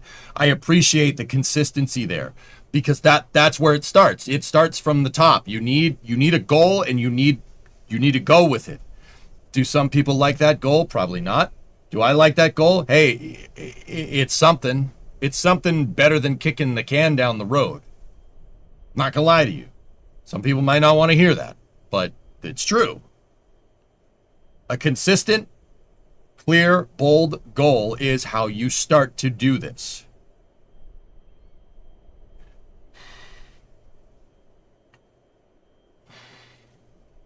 Has the New Glenn launch slipped at all? If I recall correctly, they were planning to launch at the end of September. Yeah, Blue, something like that, dude. It's gonna be Q4 this year, I think.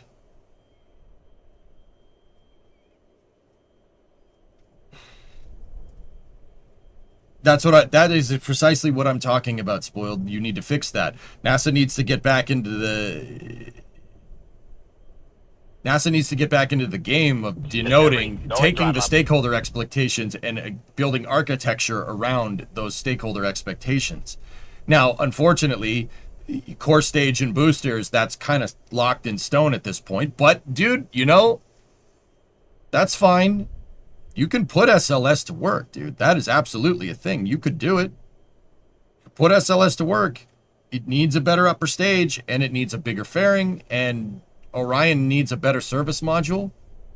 Those are the changes that I would really, really, really, really enact. You need a higher energy upper stage from it.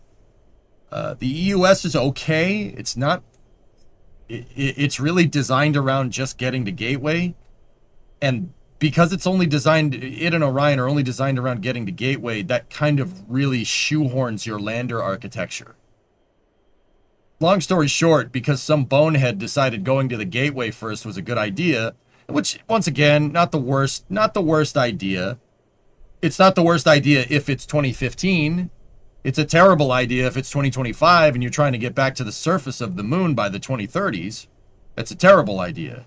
The Gateway was not made of expediency. That project was not formulated out of expediency or a bold goal. That's the problem.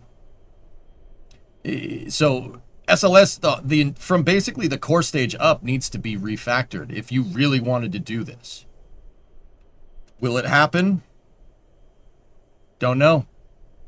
You need a higher energy architecture, upper stage. And maybe if they worked on boil off mitigation with the EUS could do your circularization for a lunar lander, and you could do an LOR style architecture. You know, Orion goes to the gateway with a transfer vehicle, right? Transfer vehicle gets you to your lunar lander. Lunar lander is in a lower orbit or something, and you get your transfer vehicle to the lunar orbiter or something.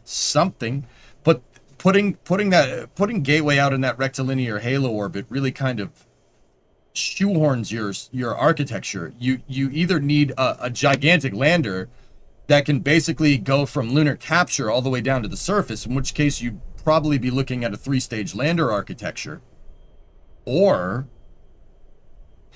you need some other vehicle, like SLS bring a 2-stage or a single-stage variant out there in one shot with a cargo fairing,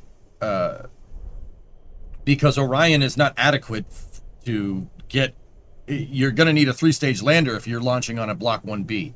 This is the time to really look at this architecture, because once again, redesigning an upper stage is not that big of a deal. Redesigning the core stage or something at this point would be a big problem. I say at this point, with the hand that NASA's dealt, you work on optimizing production of core stages, and you start a crash course into building a higher capable upper stage and cargo fairing for SLS.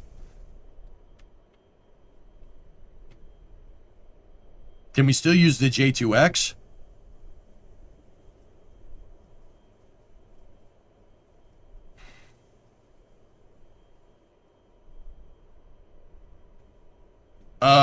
At this point, I would look for a more off-the-shelf variant. There's plenty of good upper stage engines flying nowadays that you could utilize. I'd be looking at New Glenn's second stage engines. Those could be adequate for doing what you're trying to do, for building a higher energy upper stage. Dude, it would be bold, but restarting J2 production could be useful. Yeah, restarting the J2X program would be nice. But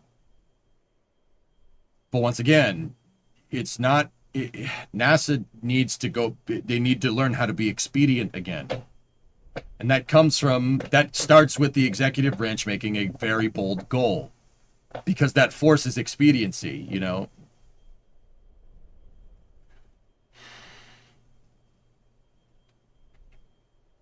Subsequent missions have already been defined, but I haven't seen any concrete plans yet, either or an engineering. My fear is that this program will end up like the Apollo program, where they just go and just try to beat China. Well, I think that Starship HLS and Blue Moon Mark II are a hedge against that, Bodojo. We have the commercial arm of the United States space programs backing up a national program. I've always said that the commercial program should back up our national program from a systems engine, like from a system architecture level. So, i.e., if NASA can land on the moon, SpaceX should also.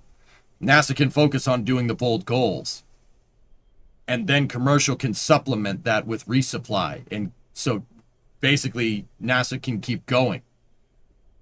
Long story short, NASA wants to put flag and footprints on the moon before China. That's all fine and dandy, right? You have Starship HLS, and then you have Starship HLS, and you have Blue Moon right behind it. You know, no one's going to sit there and be like, oh, this is going to cost too much, you know, even though we have these lower cost solutions that were not born of expediency, but sustainability there to back up the program. No one's going to do that, because that puts you in a scenario like the ISS with commercial crew. The commercial supplements the national program. I've said it needs to be this way I've been saying this for the last 10 years. NASA needs to be doing their own thing. They have to. And SpaceX needs to back them up. And some people don't like hearing that. And dude, you know, like the messed up thing is I'm saying that as a Starship fanboy. You know, NASA can go do their flags and footprints, and then you don't just build out a moon base, you build out a moon city using Starship HLS, and then Then on top of that, you get the big modules there with Starship, and then you have Blue Moon Mark II to back it up. Use the moon as your training ground for Mars. Boom, done. NASA can focus on their moon to Mars architecture. SpaceX and Blue can just keep resupplying, and Northrop Grumman by to extent as well. They can keep resupplying this lunar even gateway or a moon base or something. Well, NASA can really focus their systems development architecture on Martian stuff. And if that means at that point, if that means just buying a Starship and filling it with a bunch of scientific equipment, so be it. Whatever. I disagree. I want to see commercial push ahead, so NASA has to work for it to be able to compete. Yeah, Graham, you that's fine if you want to disagree, but look, man, I don't mean to play the age card. I'm not trying to be condescending. But every time somebody has said that NASA can do it for cheaper if they use this commercial alternative, we've ended up with a more fragmented and less capable space program. In fact, anytime somebody proposes that NASA should do something for cheaper, we've ended up with NASA themselves have ended up with less capability. SpaceX is an anomaly in this regard. What other commercial contractor is able to fill the void like them? Like, what if SpaceX didn't exist? Would commercial partnerships even be successful? What, Starliner and Cygnus?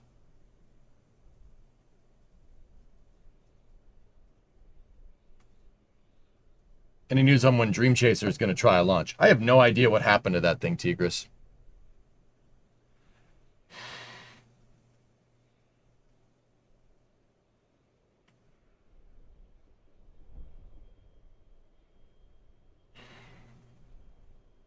Ship 38 is being worked on not being worked on right now. It's here. I'll bring it up while we're talking.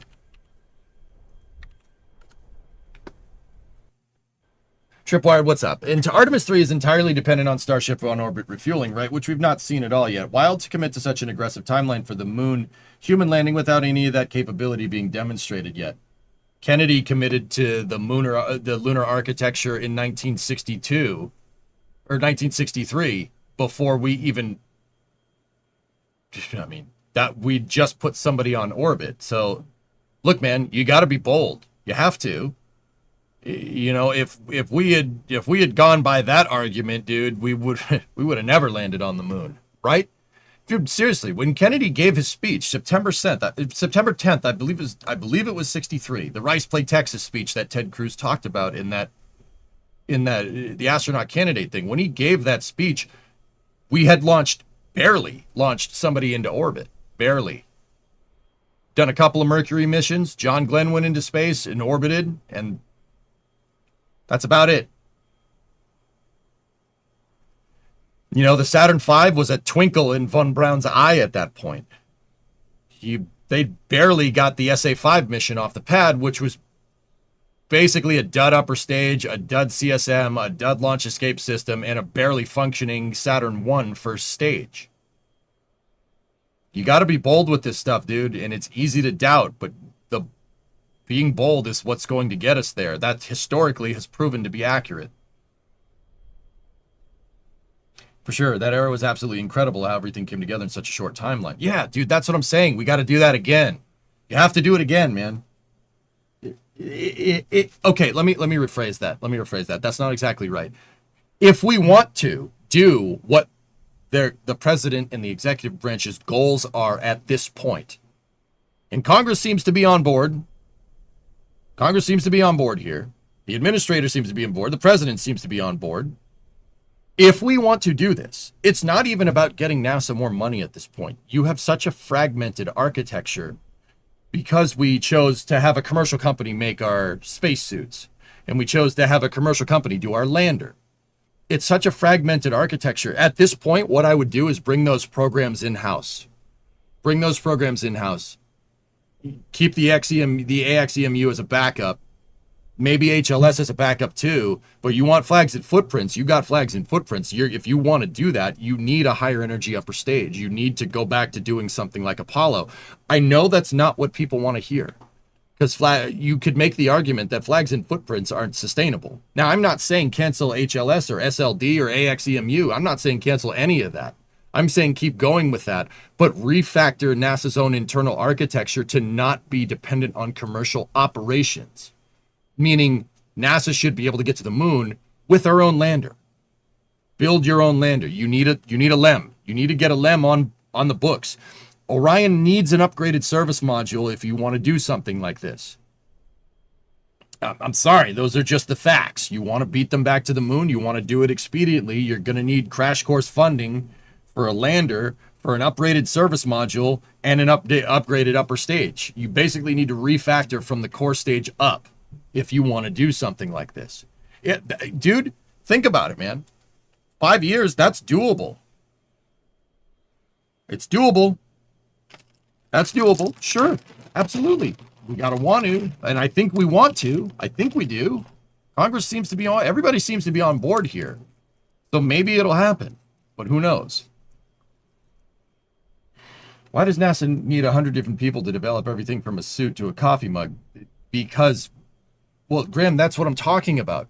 Because for the last 10 years, everybody's been looking at the success of the Commercial Crew Program and SpaceX and the Commercial Orbital Transport Services, and we've been basically using that as a feeder button to get a food pellet like a lab rat that's addicted to freaking drugs. Of like, oh, this is our solution, and commercial. How many times has that worked out? Look at what's going on with commercial low Earth orbit destinations. Are we gonna have something else to go to after the ISS? Look at commercial lunar payload services. Now, arguably, CLPS has been a very good program, but if NASA's not willing to shoulder the low risk of these missions by risking their $400 million Viper rover, right, it defeats the entire purpose of it. Right? Like, that defeats the entire purpose. Now, I'm happy Viper has a mission. That's all fine and dandy. That's great. But if NASA's not willing to shoulder the risk of these commercial companies by putting Viper on Peregrine, I firmly believe that's you know, NASA got cold feet with Astrobotic, and that's why they canceled Viper. Like, I'm pretty sure that's right. But that's another story. Look at the AXEMU. You know, this commercial, they hired Axiom to build their spacesuits when Axiom was already contracted to build extension modules for the ISS, like to add a space station to the ISS so NASA would have a destination. Because they also gave them a contract for the AXEMU, the lunar spacesuit, Axiom had to divide their resources, making their space station modules late and the spacesuits late. Well, the spacesuits aren't arguably late yet, but hitting the let's commercialize this button because this program isn't working because we didn't fund it correctly is not an excuse. That's not a good way to run space programs. But we've been doing it incessantly for the last 10 years. It's not great, dude.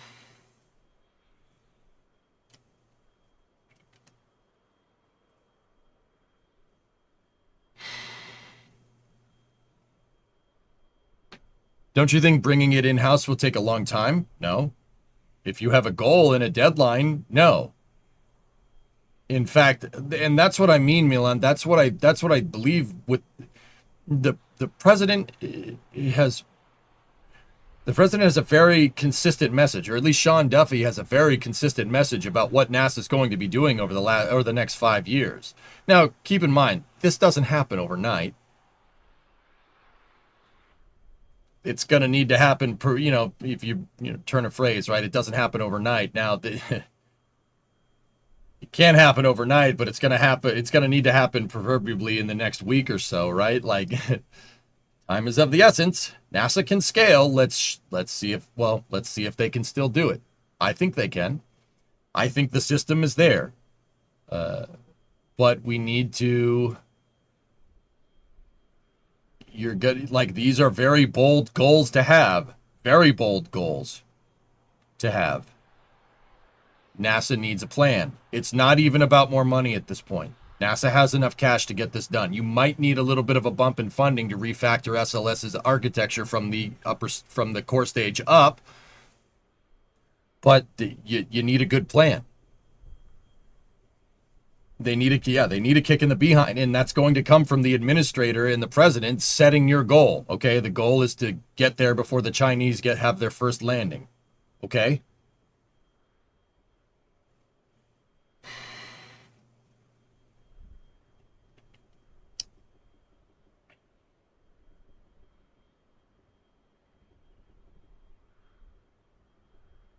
Hey, Dodo, 52-month resub, and Sci-Fi Bradley had a 61-monther as well. NASA, yeah, they seem to be committed to the EUS, good fella. I don't like the EUS is a great stage, but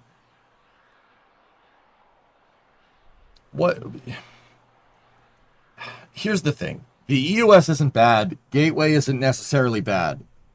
What I like to say, and I said it a second ago, what I like to say is that architecture is all really, really nice if it's 2016. I said 2015 before. That's really nice if we did that 7-8 years ago. If we had Gateway up and running by 2020, that would have been great. It would be perfect for springboarding to the moon at this point. But now you are in a race of expediency. The goals are changed, at least at the executive level, which denotes what NASA's goals are, right?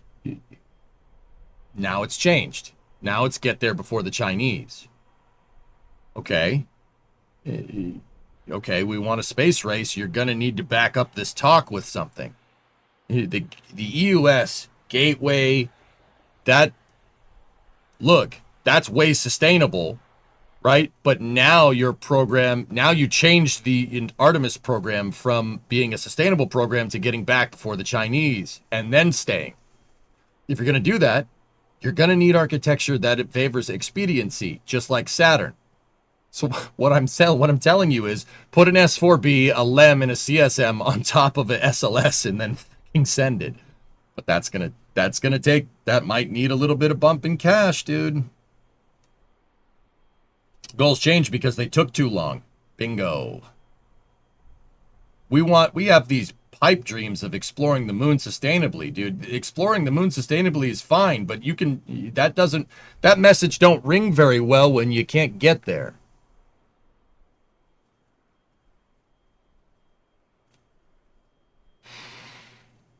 That's like Christopher Columbus saying, "Oh yeah, I want to find a better way to the Dutch East Indies." Okay, what boat are you going to use? What? I'm sorry? What do you mean? Yeah, what boat are you going to be? There's, an ocean in the way. Oh, don't worry about it. We want to explore trade routes more sustainably. It's like, what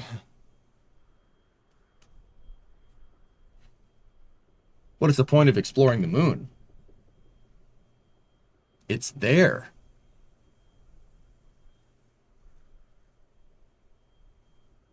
Steve, it's there. We've only scratched the surface of that planet, quite actually. I refuse to believe that we could figure out everything from a planet or a celestial body just by sitting there looking at it for 50 years. You want to really learn, you want to really understand. A guy up there with a shovel is going to be able to get you more science than a bajillion freaking probes.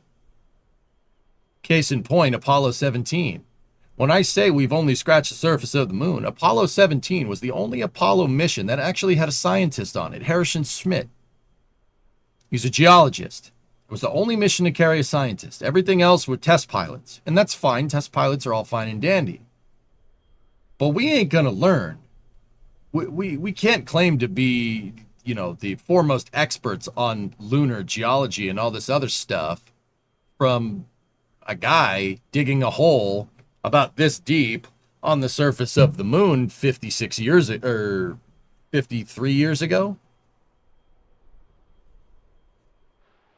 Why go to the moon? I would say even though we have a pretty dang good understanding of how it all works,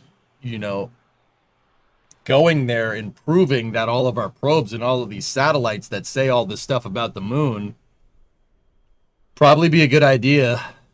Scientifically, who knows what we're going to find? It's right there, dude. It's not far. On a cosmic scale, it's our backyard. That's like looking out your backyard, the door to your backyard at your house and being like, yeah, I see it's green. Seems to be some water out there. Might be a pool.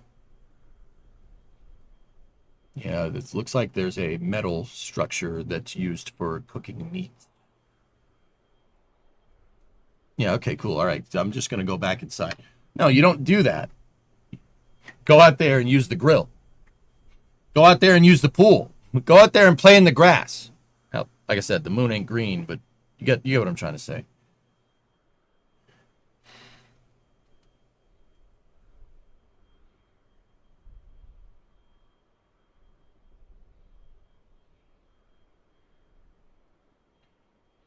What is grass? Don't worry about it. You'll figure it out later.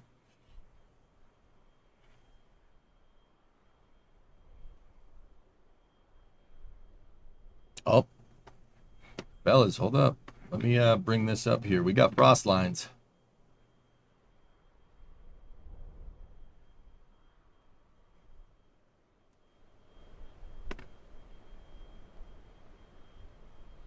Can I touch the grass? Sure.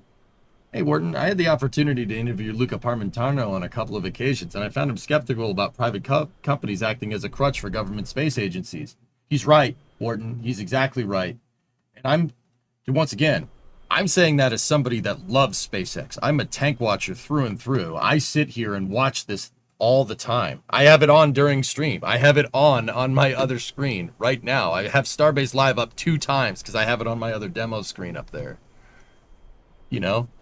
I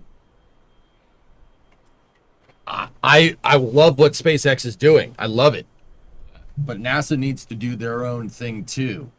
Because I'm not saying that SpaceX and NASA are inherently at odds with each other. I don't think that's right. I think that, you know, NASA's goals aren't logistical goals. NASA's goals are science and exploration, you know? And if it comes to the day, like, where Starship is an off-the-shelf component, I think NASA should be, you know, dump SLS and buy a Starship pad. You know, and buy Starships. The government uses pre-made vehicles all the time. Just like, you know, the government would buy an F-150. Or, you know, I mean, pick your government vehicle. But does that mean that there isn't specialized government vehicles for purpose? No. Look at the LLV.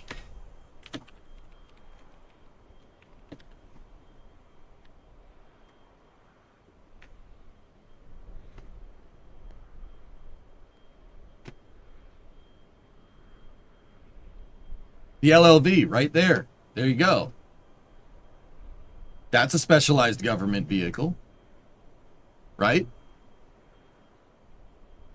It's, you know, this is SLS in this analogy. Does that mean you couldn't do this with a truck? No, you could, but this works just fine. You know, but do you have government procuring F-150s? Sure, there's, you know, I mean, this is a stupid example, like, that's going to piss people off, but, like, Customs and Border Patrol uses F-150s. They have tons of F-150s for fleet vehicles. You know, does that mean we aren't using LLVs? No.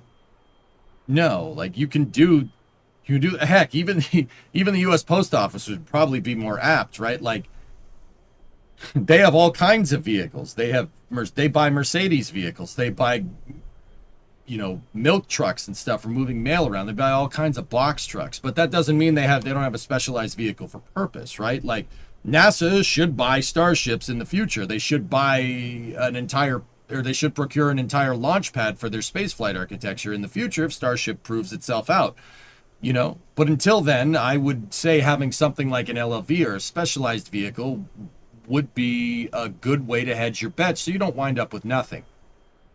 Because the last time we played this game, where a commercial alternative was even remotely on the table, NASA decided to throw away their entire commercial space program at the whims of commercial, Falcon, and, you know, they ran off of that as a potential replacement, and it wasn't.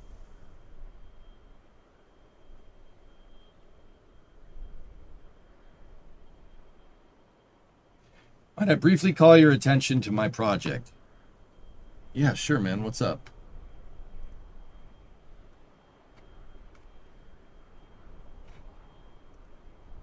Oh. What are you going to do with that? A 96 Z28 mystery box.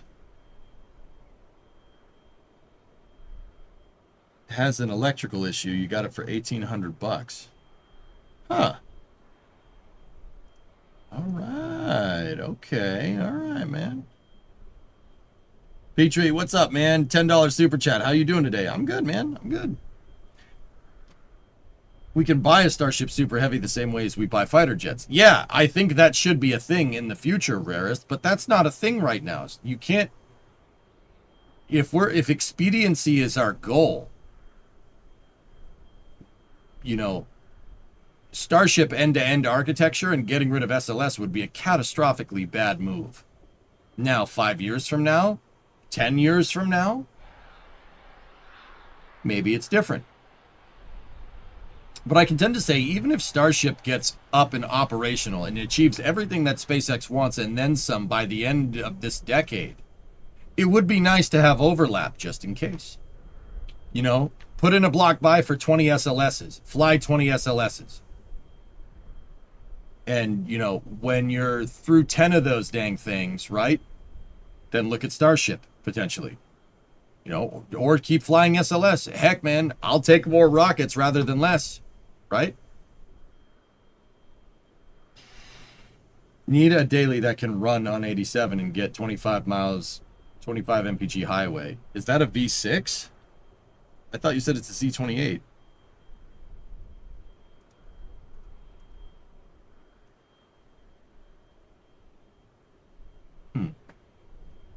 That's nice, Doom. That's cool. I dig it.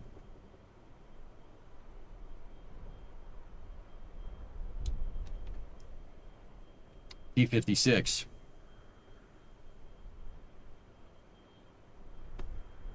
Yeah, with the sixth gear, sure. Sure. Can we watch Starship test happening right now? No, I can't do that. Sorry. Sixth gear is 0.5 to 1 on the T-56. Nice, man.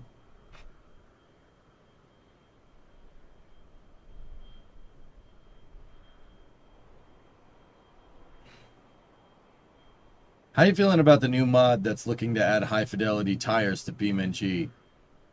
Oh, that's cool. I did see the video for that a little while back, Phenos. Yeah, it's pretty cool. It is a 0.56 with a 342 final. Cool. What's up with Blue Origin? I don't know, man. I don't know what's up with them. They've been radio silent on the next New Glenn mission, with the exception of a couple of things here and there. But yeah, who knows?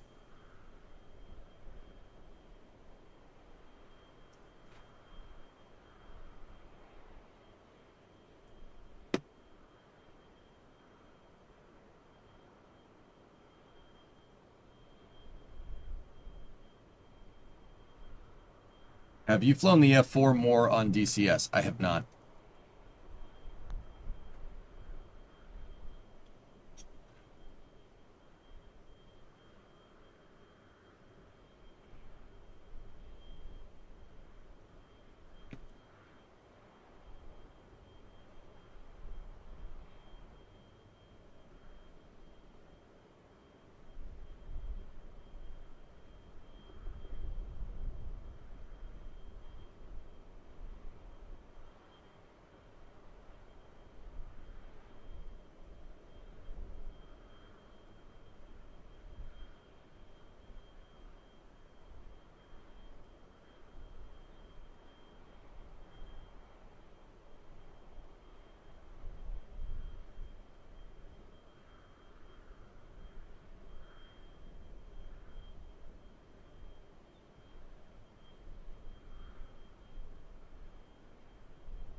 Well, we got frost, dudes.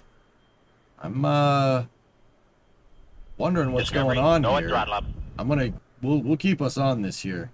I wanted to get back to doing more space news this week because we went on that summer car binge, and man, was that fun. But yeah, let's get back to it, you know. They weren't able to get this thing test fired yet? Nope.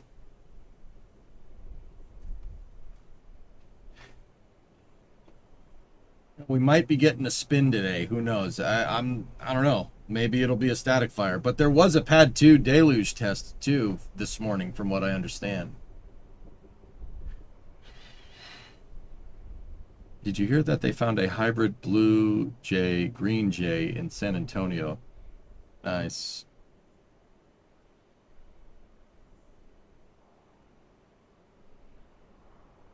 Doom, you got a freaking Camaro for $1,800. It's nice, man. MC was great last week. I totally missed what happened with Ship 38. Yeah, the last 2 attempts have been boarded. Boarded. When's ship catch, in your opinion? Probably next year. I'd say on the later side of next year, P-Gamer. Probably, maybe summer. I'll say summer of next year. Which, once again, summer of next year seems like that's 9 months away. It's not too bad. I think they're...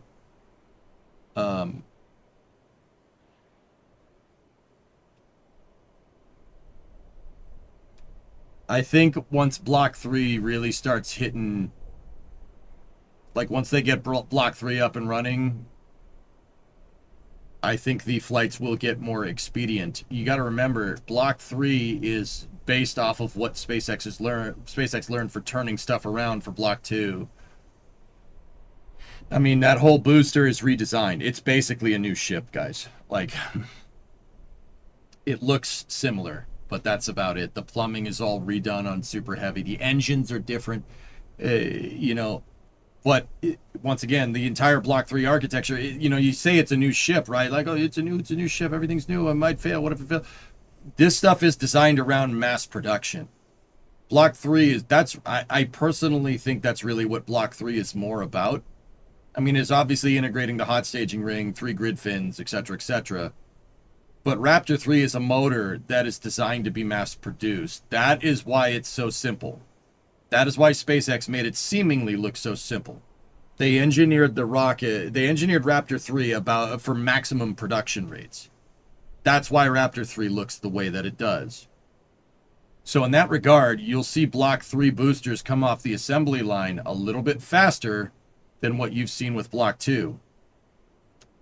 The other bottleneck that you kind of got to take into account is the gigabays, but the gigabays will be done sooner rather than later. I'd say probably sometime next year, maybe a year from now. I mean, these buildings are gigantic. They're not small. But they're building 2 of them. So flight cadence should go up, theoretically. It should be faster than Block 2. Like, way faster. You know, if you think about their current flight rate right now, guys, if you're thinking about current flight rate right now, and if they stay at this pace, you know, it's easy to say like, oh, a ship catch isn't happening for at least a year. No, I think there will be a ramp. It'll ramp up. And I think it'll ramp up exponentially, just like Falcon. And I believe we are in the calm before the storm here. And once it does, you know, guys, like what I mean is like a Starship flying every month, at the very least. Block 3 is really centered around that. That's really what it's supposed to be. It's supposed to do. It's supposed to be mass produced, and it's supposed to be able to. You're supposed to be able to fly it a lot. I think that floodgates will open, and you will really start to see ship catches, operational Starlink deployment missions. Yeah, the floodgates will open, so to speak.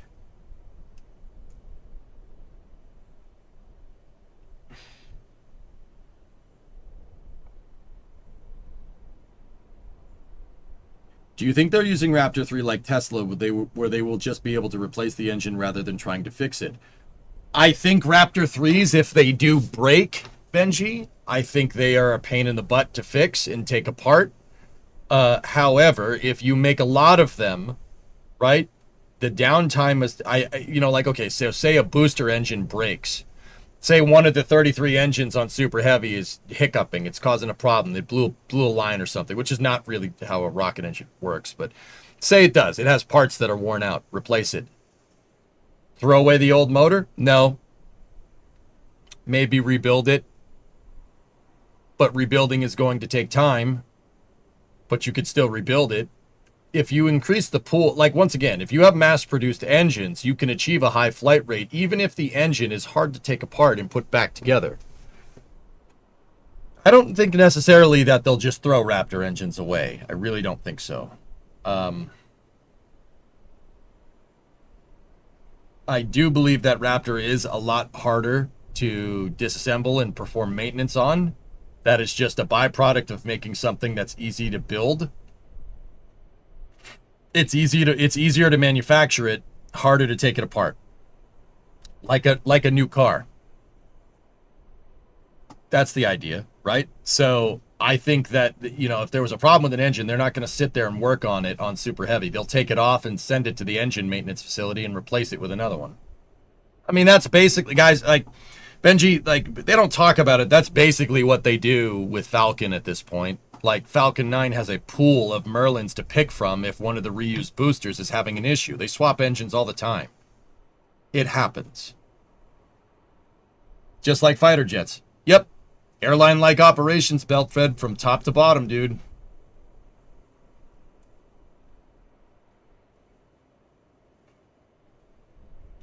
Do you think they might just fly him with a single engine out in the name of speed and have a dedicated month towards servicing the fleet? No. No, Graham, I wouldn't do that. Remember, think about it like airline-like operations. Would you fly a 747 if you knew that one of the engines wasn't working? Nope. I wouldn't. Rocket Legos. Bingo.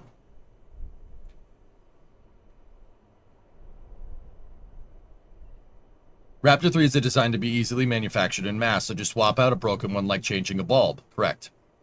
But it is a rocket engine at the end of the day, Baz Anime. I think that they'll take your proverbial broken engine in this analogy and probably ship it back to the manufacturer, ship it back to Hawthorne, or ship it back to McGregor, and they'll fix it, and then send it, and then put it back into the pool.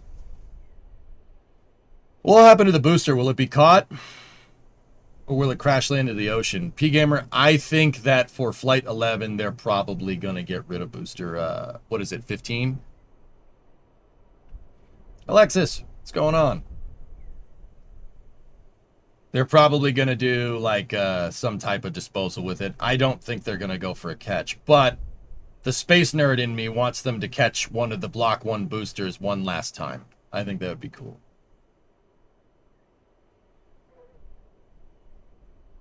I'm good, Alexis. Everything is fine.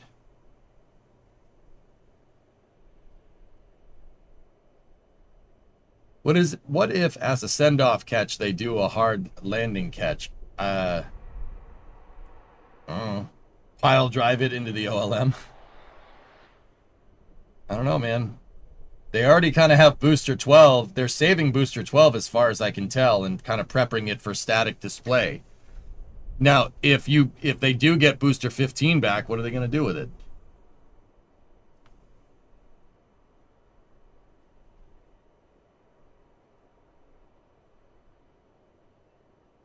Would you save money on demo costs for the OLM and make a flame trench if they did that? I would not do that, Graham. I would not do that in the slightest. Turn it into keychains and plaques. Yeah, maybe. Put it in the center of the roundabout. Now that would be kind of cool.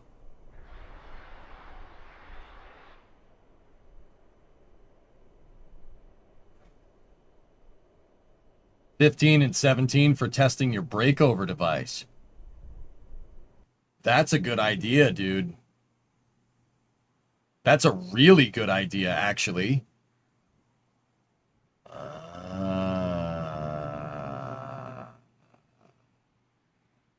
Yes. Yes. Oh, that's a good idea. In English, what does that mean? Belt-fed. SpaceX bought a SpaceX is making new, they're buying new ships. They're buying barges, and they're converting them into not autonomous spaceport drone ships for landing things on, but SpaceX is working on a transport barge to move starships and super heavies from Texas to Florida. They reach it. I'm pretty sure, we don't know this for sure. There's a company on the Gulf Coast called Marmac, M-A-R-M-A-C. Marmac makes barges, and they have a 300 series barge. 3 of their 300 series barges, I always forget what they are, like 302, 303, and 304 are the SpaceX drone ships. Of course, I still love you. Just read the instructions. Shortfall of gravitas, right? This new one, per Elon, is going to be called You'll Thank Me Later, which keeps in line with, Elon's obsession with the Culture series by Ian Banks, which is pretty cool. You'll Thank Me Later, I'm pretty sure, is the Marmac 308. Marmac 308 is a 100-foot by 300-foot barge. It's more than enough to carry a Starship or a Super Heavy on it. SpaceX is but in order to do that, obviously, if you want to move these things about on the ocean, you don't want them standing up because then they could tip without a lot of rigging and stuff, even on a big drone ship like that. What you would want is to take them horizontally. So we know that SpaceX is building something called a breakover device. A breakover device is a nice way of saying it's a way to take the booster and do that with it. Take it horizontal so you could put it on a barge and then move it. Now, we still don't know the exact architecture for this. We don't know how they're going to do it. I theorize that the breakover device might be on the barge. Maybe. But then again, I really wouldn't want to put that on the barge now that I'm thinking about it. Because then it's just the breakover device is going to get ruined by salt water. The more I think about this, the more I think it's probably easier to just roll it on. I liked my idea of SPMTs moving the dang thing onto the barge after you take it horizontal, but who knows? A transporter de-erector. Yeah, that's called a breakover device. Yeah, exactly. Just break it over at the port and load it on there. Maybe. Yeah, man. That's what... Dude, I was thinking about that too. I was talking with one of my buddies this morning about this on the phone. And I was told to think simpler than that.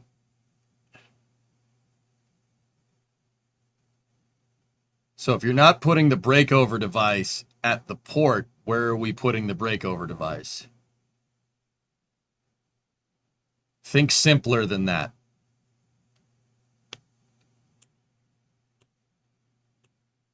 Where would the breakover device go? Cranes? Sure. You could use cranes to do it. The launch pad? Does it make sense to move a booster from the build site to the launch pad and then to the port? Gigabay. The megabays, Enzo. That's where my mind went, dudes. That's where my mind went. Just saying. Megabays have a gantry crane in them. You could make a breakover device with that. Have the gantry crane in the megabay lift a ship or booster up in the air, attach the breakover to the bottom, and then roll the breakover device out of the megabay and just have the gantry crane lower. Boom. Instant horizontal. There you go. Works just like the bridge cranes. Like the bridge cranes from Pad 34 back in the day, like for Saturn 1Bs. Same idea.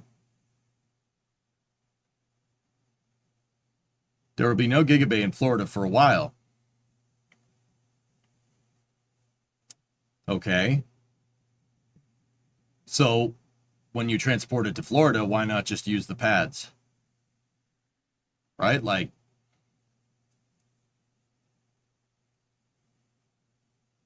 There's still cranes. You could probably do it with a crawler crane at the end of the day. Oh, hang on guys. There's tanks on the methane. Methane tank has frost. That's what you said. Oh, nice. Yeah, there you go. Like, you'll be able to do it at Boca Chica that way, but not in Florida. That's what I'm specifically talking about. How do you get this, it'll be easier to move these things horizontally than vertically from the build site. Like that's the only way I can think of refactoring this thing and keeping it much simpler. Locks looks fueled for a 6-engine static fire. I don't know. Maybe we see a spin prime. But fellas, see the ring right here? See how there's like an interruption in the frost line? That's the methane tank. The oxidizer tank is this. They fill up the oxidizer tank for ballast to keep the vehicle weighted down.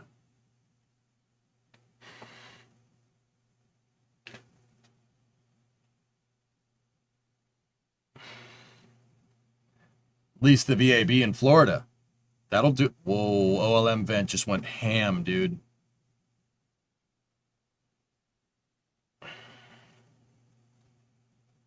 Okay. If the OLM vent is purging right now, which it is, it's purging at a very high rate of flow.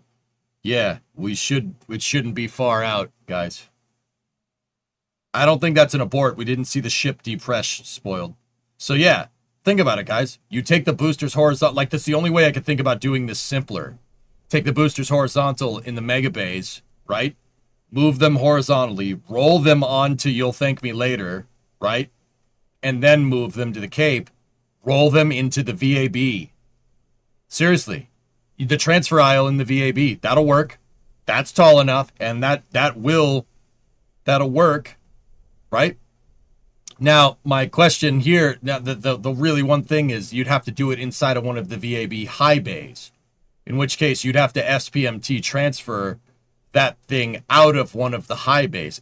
Doable, but there's this whole crawler way thing going on there. I don't know how well SPMTs work on Tennessee River Rock. So, I don't know. I wasn't spoiled. What I'm trying to tell you is that I wasn't able to really think about what you're doing on the on the Cape side of things for getting these things vertical. Like you could use the VAB, or you could just use a big freaking crawler crane as an interim thing until the Gigabay over there gets built. That's right, Driados, exactly. The transfer aisle doesn't have a high enough door. That's correct.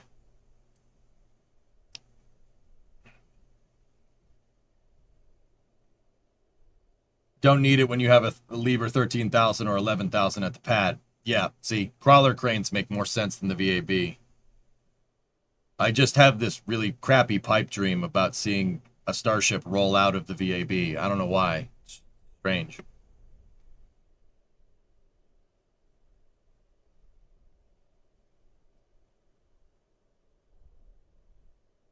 Nearbone, could they make a motorized version for Florida so that it could just transport itself?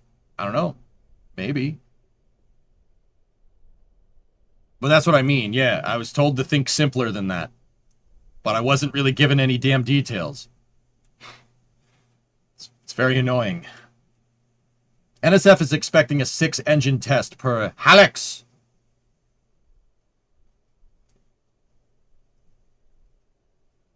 Yeah, that's what I'm thinking. That's the only way that makes sense. That's the only simpler way to do that.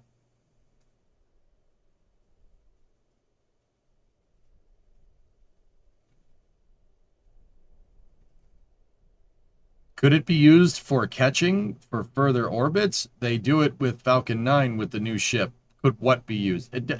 P-Gamer, don't say please answer at the end. No, not please answer. No.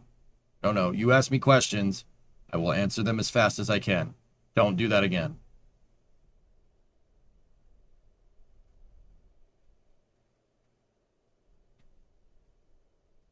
The new drone ship, could it be used for catching? I don't think so. I mean, maybe. It's possible. I don't know, dude. I wouldn't I wouldn't risk trying to land something on that thing unless I had a couple of them, right? Especially, like, what are we talking about here? Like landing a Falcon 9? You could land a Falcon 9 on it if you really wanted to. I don't know why you'd do that.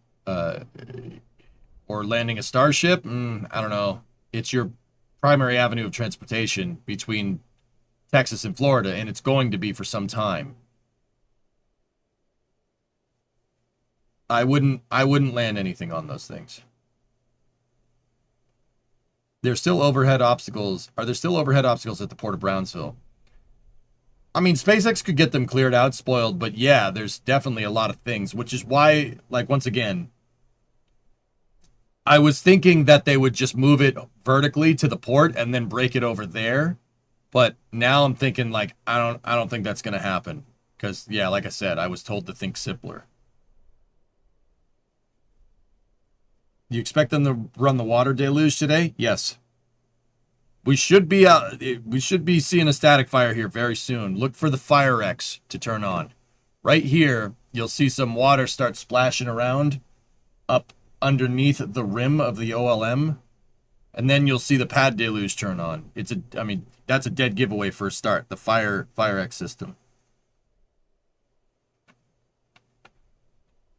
I think they'll be built. Altimeter, yeah. Fly it to Florida and catch it where?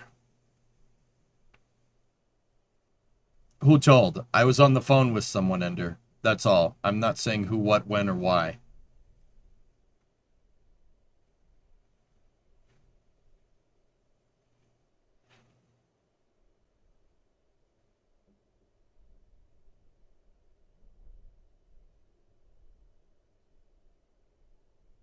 The tower?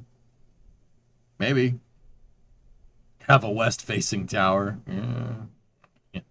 SpaceX builds one of the towers at 37 facing towards Titusville, then we'll talk. Detonation Suppression System, UGTHIC, is what the DSS stands for. Or I just call it the Fire X system. I mean, you could call it DSS or Fire X. Like, I think SpaceX changed the name of it. It's DSS now. I don't care. You look for water at the top and then water at the bottom.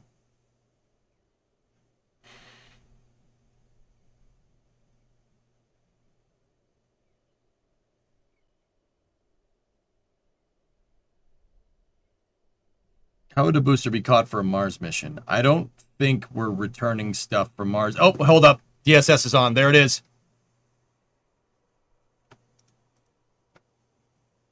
Pad deluge should turn on here. Here it goes. Okay. Send it. Ignition.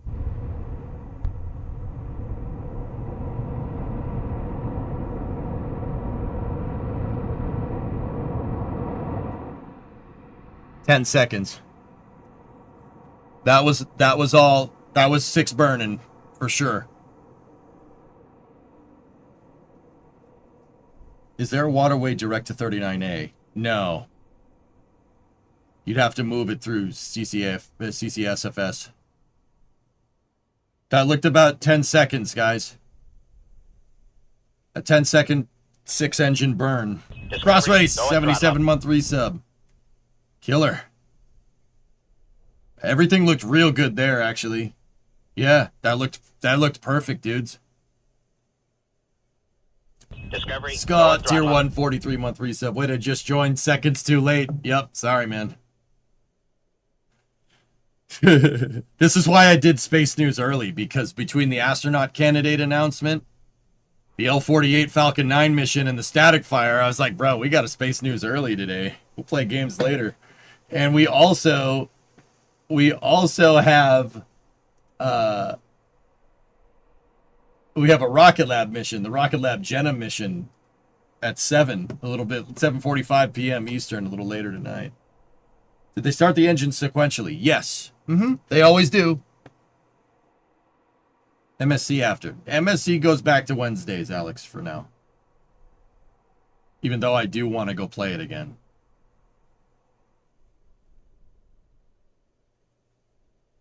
I do want to play. We got over the hump, man. I did the dang rally race, and now I'm like, oh, I want to play this more.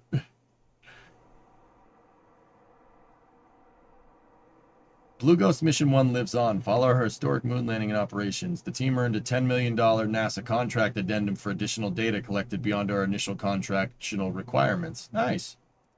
That's cool, goalie. Neat. Flight 11 in 2 weeks, TM. I missed it. How'd you do in the rally race? Oh, I came in dead last. I crashed on both legs, Nabek. That's why I want another shot. Where's this Rocket Lab launch? I want another Virginia launch. It is from Wallops. Yeah. It's a Wallops. It's a Wallops launch. Cool. Rip. It's all right, man. I flipped the car on the first leg, and I crashed into a swamp on the second leg. I was able to flip the car back, finish the drive, and then I pushed it out of the swamp. I pushed it out of the swamp on the second leg. Finding your door is going to be fun. I think it's the quarter panel that's missing.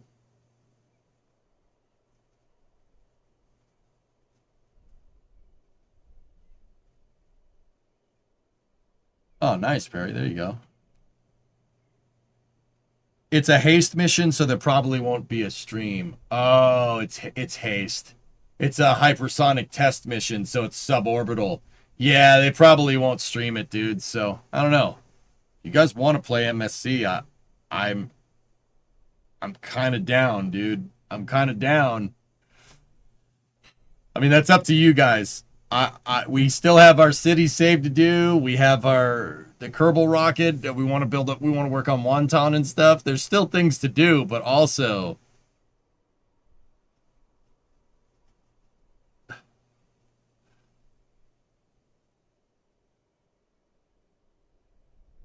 do you think you'll try again? Dude, I want another shot at it, Dan, for sure. But I also want to play cities. Go and throttle up. Hey, Jens, what's going on? Thanks for the great content. My pleasure. KSP. I said that.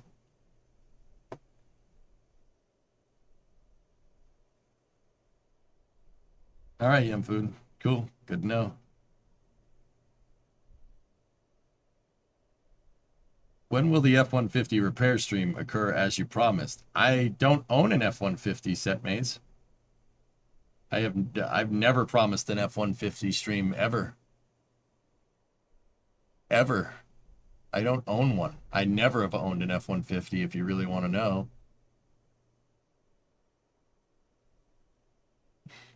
I own an F-100, an F-250, and tentatively an F-350.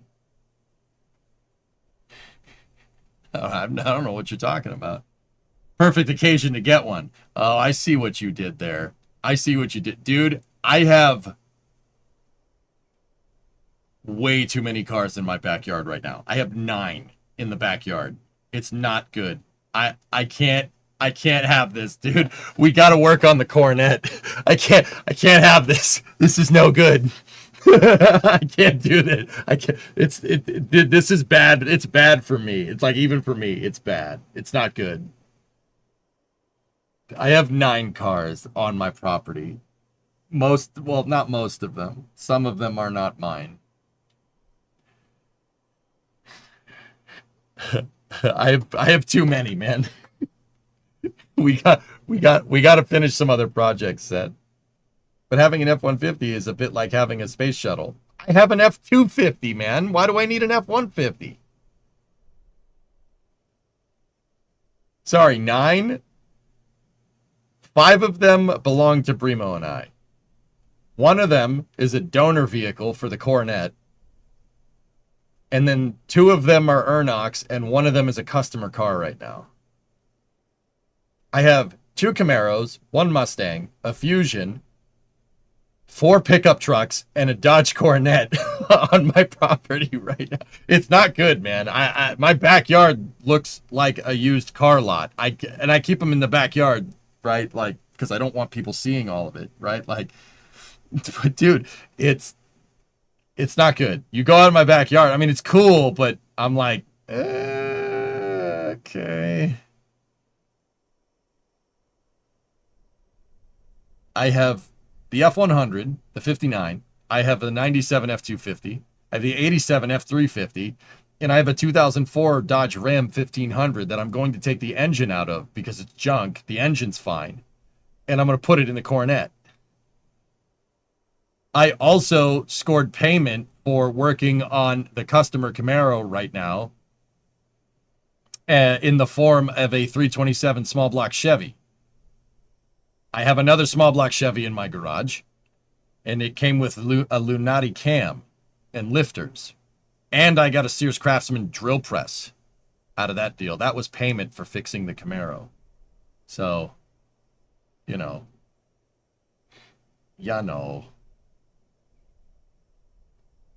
It's a standing drill press, dude.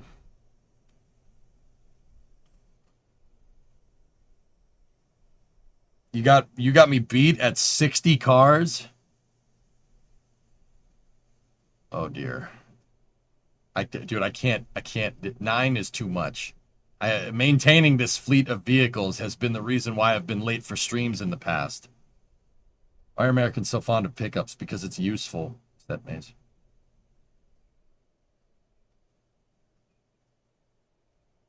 Australians are obsessed with pickups too. I don't see anybody giving them crap. You want to see some KSP? Yeah, I got you. The 327's in pieces. We got to put it back together. Yeah, but Australians are useless. Oh, damn, dude. Damn.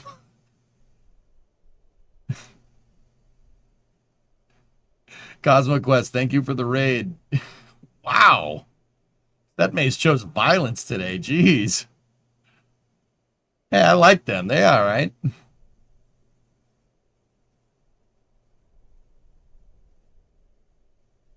He has a point. Does he, though? Does he, though? Okay, I withdraw. We'll get more car working streams in the future, okay?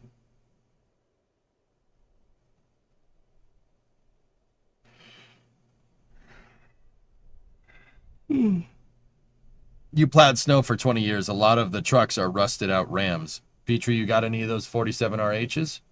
Got any of those? Got any of those? I'll come get it.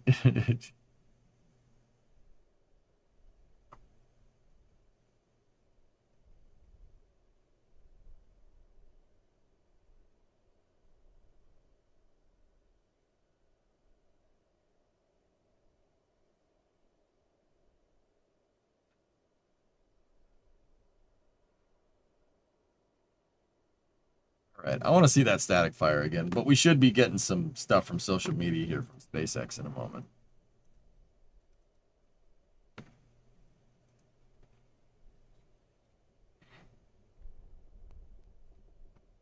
We'll get let's look at the review from NSF. Discovery, go at throttle up.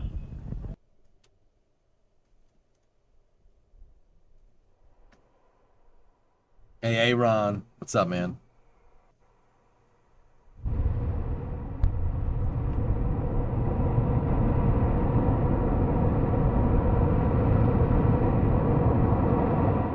Nice. Is the 97 also a power stroke?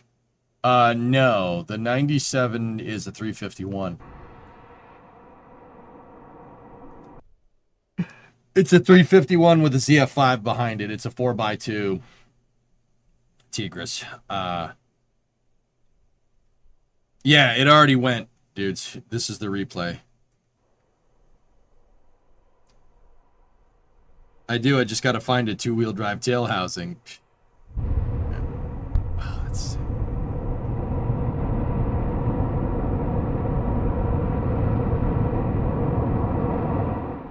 Was that about 10 seconds? Hold on. Let me time it again. Ready? Ignition. 0, 1, 2, 3, 4, 5, 6, 7.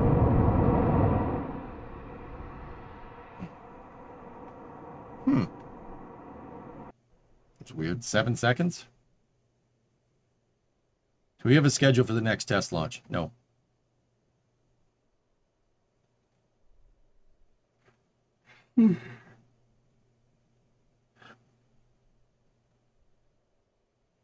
One of the cameras on Starbase Live, you could see the RVEX and sea levels light up.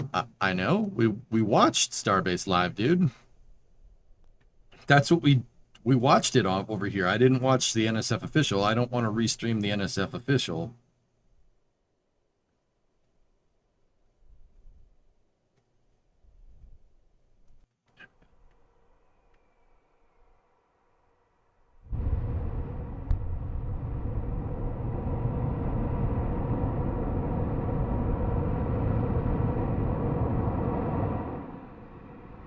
.9 seconds, your estimation. Semi, it's got to be, yeah, it's definitely higher than, like, I don't know, man. Like, that's weird.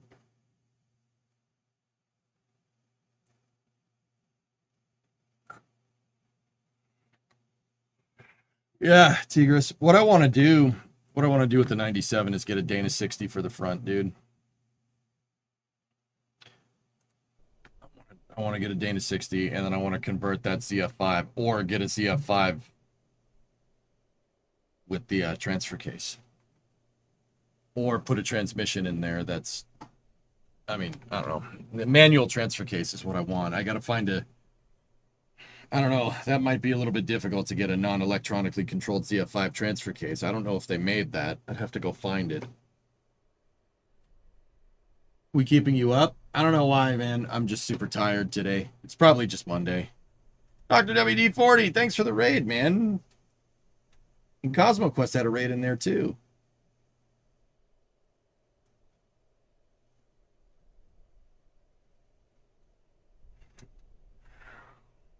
Ooh, jeez. It's a flocking raid. It's a flocking raid. It's a flocking raid. What's up, Namaste Geek? How are you?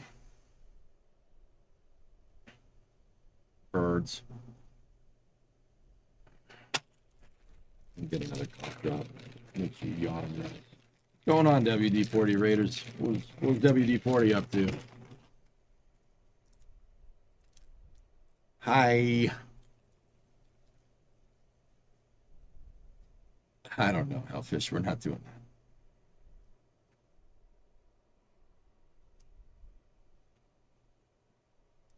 that. Interesting, Tigris. Is there going to be a proper plane test flight? Barry, we're probably about 2 to 3 weeks out from that. This was a static fire, guys. So they, here, I'll show you. This is what they just did. You guys just missed this. Here, check it out. So they turned on that and they did this.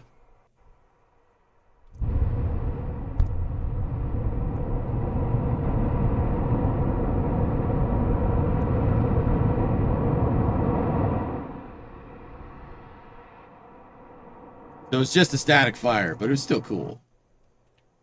Good stuff. Good stuff.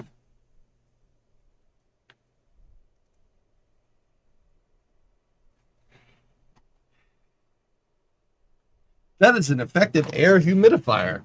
I mean, I've never seen anybody really refer to it like that, but yeah, you're not wrong, Barry.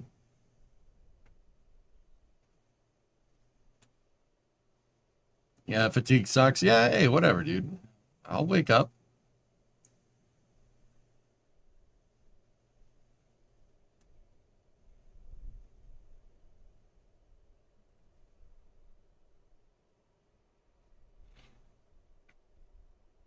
They did make a manual engage setup 4x4 in 1997. Your F-350 has it. Oh, all right, excellent. How are you tired? It's literally 8 a.m. in America right now.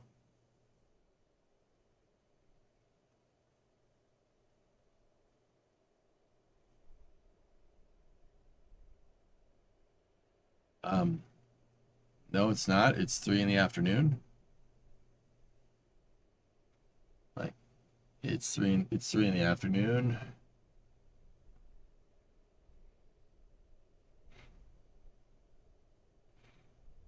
King, I've watched that video before, but I don't remember what he said. I've seen it, though.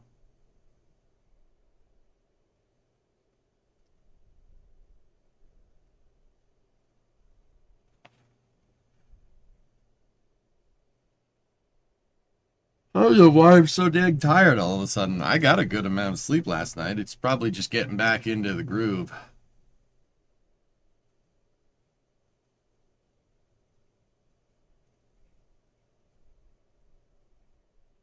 Some good music to get you going. If you can't listen to it here.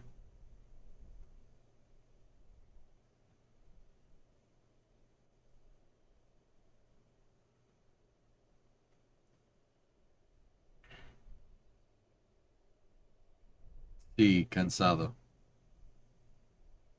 Do you wish to watch it again? It's just a short 45-second clip. I'm good, man. Thank you, though. I'm good. Oh, nice, Goalie. There you go. Set Maze with the Prime sub. Thank you. Body's still getting over your swamp shenanigans. Yep.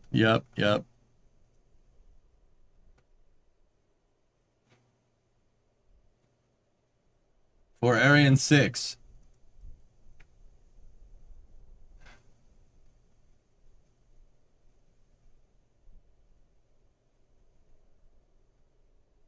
Yeah. Heard something.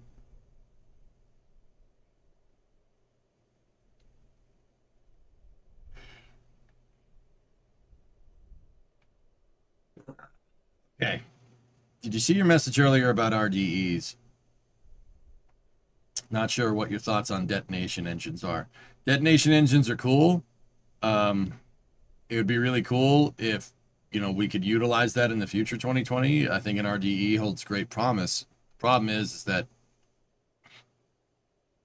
RDEs have been around, they've been tested. No one's using them for like orbital vehicles. They're just all test engines. That's not to say that it won't be sometime in the future. RDEs are cool. I think they're awesome. Rotating detonation is really, really neat. That's a really neat idea. But also at the same time, there's a reason why no one's using it.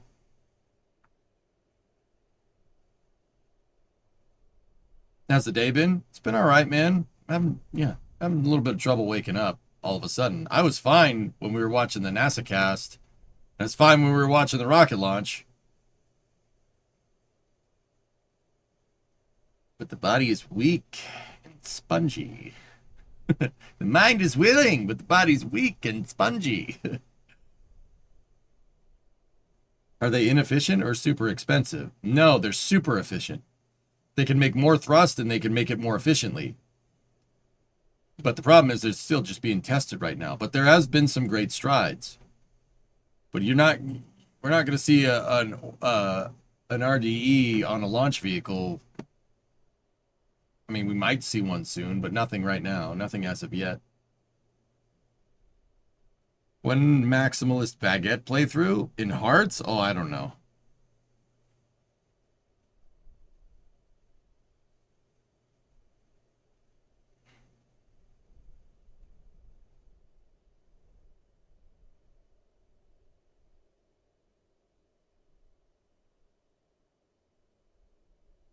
It's been a developmental technology for a long time, though, Xerox. RDEs have been around for a little while.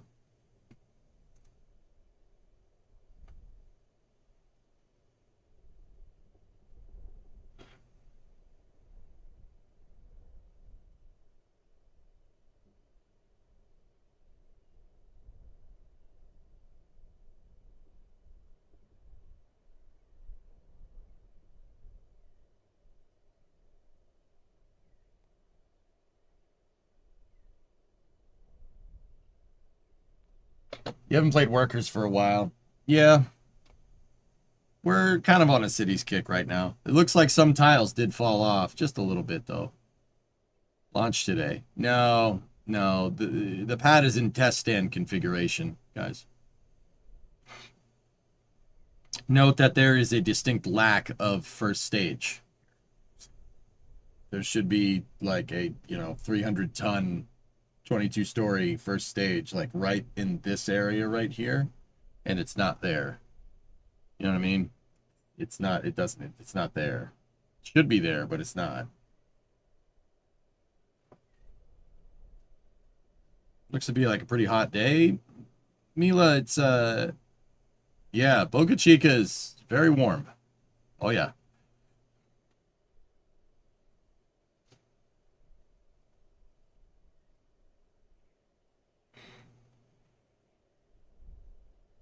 One tile falls off the skirt and people are going nuts. Baz, I never really understood people being obsessed with the tiles falling off during a test stand ignition like this. I don't really understand why people make a big deal out of it. Starships, okay, so the reason why tiles fall off, guys, is because of reverberations of sound coming off the ground. The engines are so loud, you scoot out of the way. The engines are so loud, the sound reverbs off, well, off of the deluge system and off of the resulting ground and off of the tower and everything. And then it reverbs off Starship, and that actually caused Starship to shake. This happens. That's part of the reason why that pad deluge system is there. Now, that doesn't mean that the pad deluge system gets all of it, because the thing is still attached to the pad, and the pad is vibrating like crazy.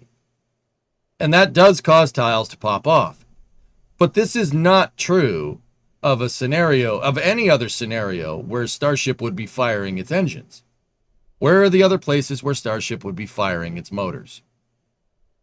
Hot staging, in which case there's no ground near you in any way, shape, or form, and any reverberations that are going to happen, i.e. off of like the top of super heavy, are not, the sound is not going to carry nearly as much due to lower pressure. Sound needs atmosphere to propagate through. It needs to go through the atmosphere. Where Starship does its hot staging, that's mostly into space. There's no atmosphere up there, so it's going to cause minimal reverberation. Now, when Starship could proverbially in the future come down for a catch, right? It's not going to be near the ground. It's going to be 25 stories that way. Actually more, 30 stories up. That's how big that tower is. So people are wondering, people are like, oh my God, tiles fell off. This is not analog to flight. This is actually the opposite of that. I wouldn't worry about it too much, dude, to be honest with you. In fact, the fact that only 2 tiles fell off is a pretty damn good testament to that thermal protection system. It's pretty damn robust. They did this with the space shuttle with FRFs and tiles fell off left and right. They did it on STS-1 when they weren't sure, and a bunch of tiles came off the OMS pods. Oh, absolutely a thing. I'm good, Vargon. How are you? Did the shuttle lose tiles on launch? On some of the earlier launches, Neo, yes, but for the most part, no. Your boss walked in. Did you miss the static fire? Yeah, I got you, man. I got you. Here, this is a replay, guys. Watch.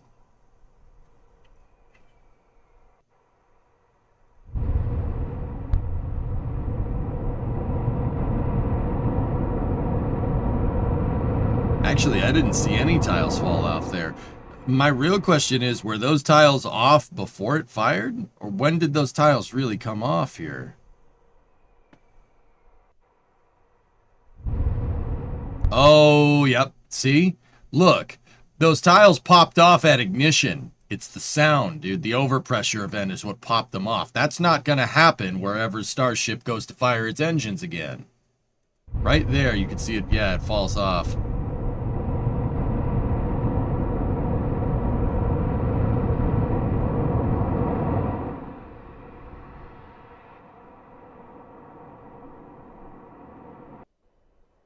Yep.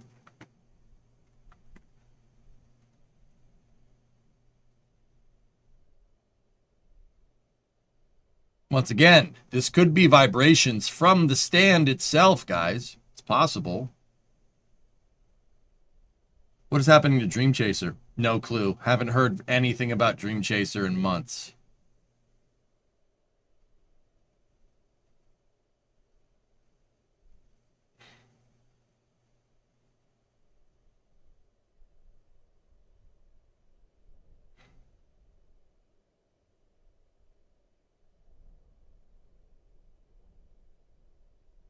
I'm really scared it's going under.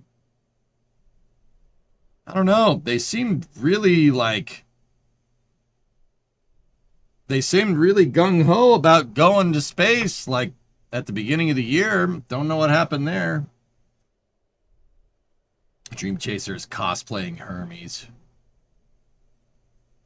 Set Maze, what is it about people building mini shuttles? Every time someone goes to build a mini shuttle, they are met with like seemingly insurmountable problems. It's ridiculous.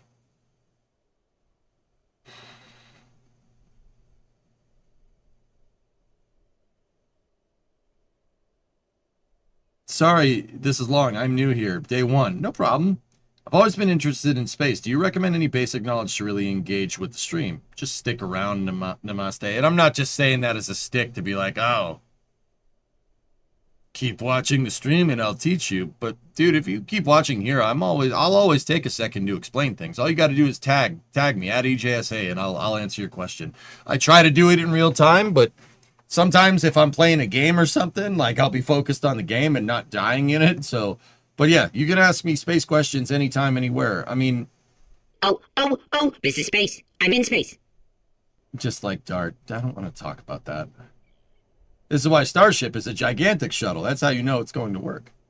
I don't know. In terms of resources, like, Namaste, how... Okay, I will tell you this. Spaceflight is a deep rabbit hole. Like... It's a bottomless pit of information. Like, what do you want to know? It is so vast and so ridiculously complicated, and that knowledge base is so ridiculously big. Like, what interests you?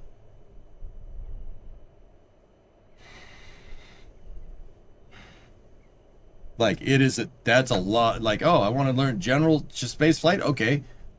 How a rocket flies, how a rocket engine works. What are we talking about here? Are we talking about propulsion? Are we talking about how the thing flies through the air? What are we talking about? Like, what catches your fancy, so to speak?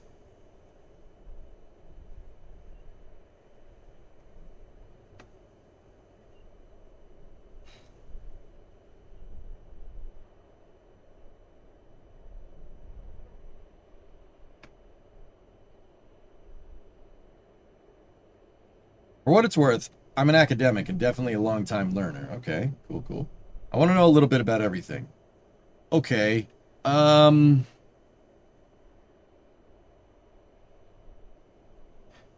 if you want to do the book side of things, Rocket Propulsive Elements by George Sutton is probably a good place to start. There's another book called Modern... I have it on my shelf. I'll just go get it.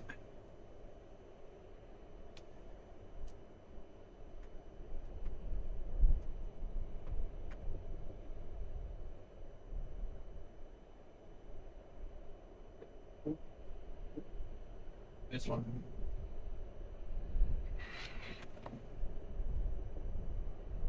Modern Engineering for Design of Liquid Propellant Rocket Engines. This is by Dieter Heusel and David Huang. This is a good book. This will teach you a lot about how rockets work. RPE will teach you more about how rockets fly and stuff. Yes, my shorts are amazing. Be jealous.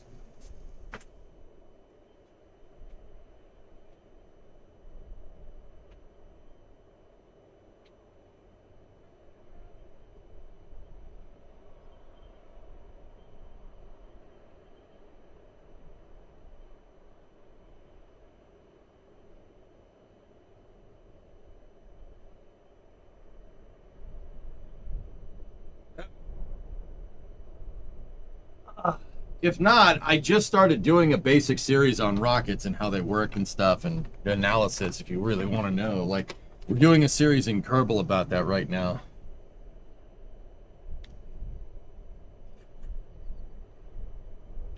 Blue Origin posted a video of their heat shield.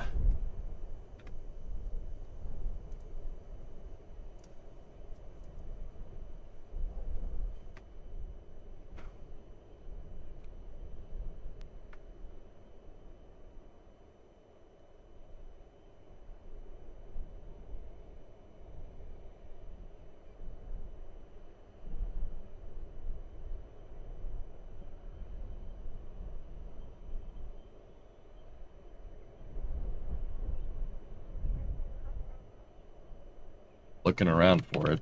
Blue Origin. Ooh, what is this?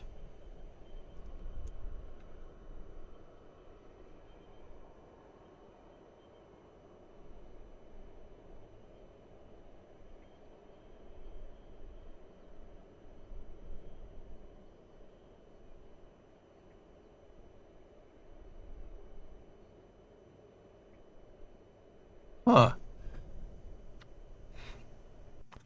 The first test article assembled and tested in Lunar Plant 1, our lunar transporter sun shield. Designed to be one of the largest deployable shields in space, it will protect both our transporter and Blue Moon Mark II crew lander from radiation while the two vehicles are docked. Huh.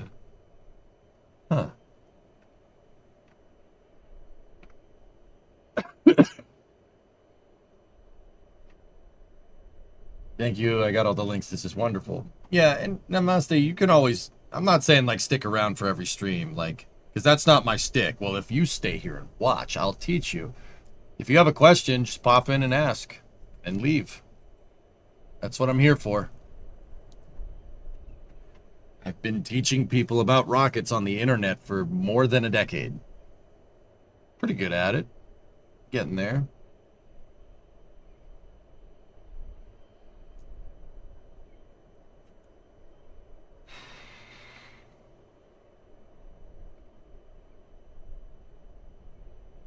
Oh, I don't know if you guys saw this from last week, but Blue popped the 360-degree camera off the side of their last New Shepard flight. It's pretty good. Now, keep in mind, the reason why this disc is floating around is because the 3D camera is spinning end over end, but because it's a 3D camera, you can stabilize the footage. So, yeah, pardon the spinning.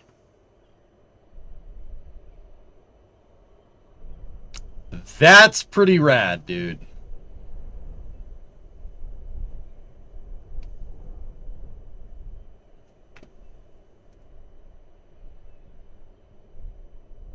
Yeah, guys, thank you, Phil. That's a good picture for that. But yeah, this New Shepard footage is amazing.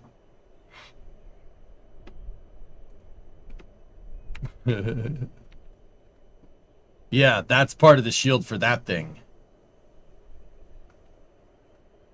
Pretty wild, man.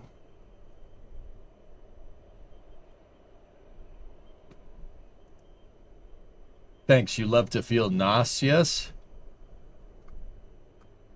You love to feel nauseous, but you don't like spelling it too well either. Got him. Got him good.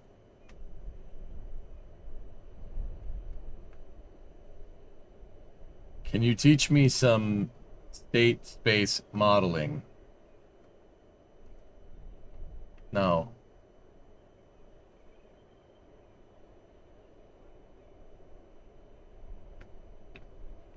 I don't wanna. It's a thing we argued about. I don't know, Kujima. You may have spelled it right. I'm sorry. I was just trying to be funny. Didn't work. When discussing the MSC Marathon. September 22nd is the autumnal equinox in the northern hemisphere. On this day, our planet isn't tilted toward or away the sun. And both day and night are almost exactly 12 hours, with a few small exceptions. How will you celebrate the start of fall? Ooh, I don't want summer to be over, man. You know, I've said I hated fall in the past. Like, not gonna lie, I still do.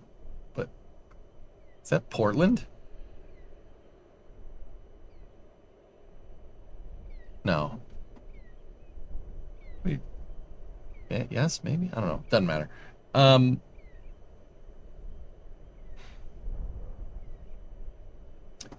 don't know, man. Fall means winter is coming, and I'm not the biggest fan of winter.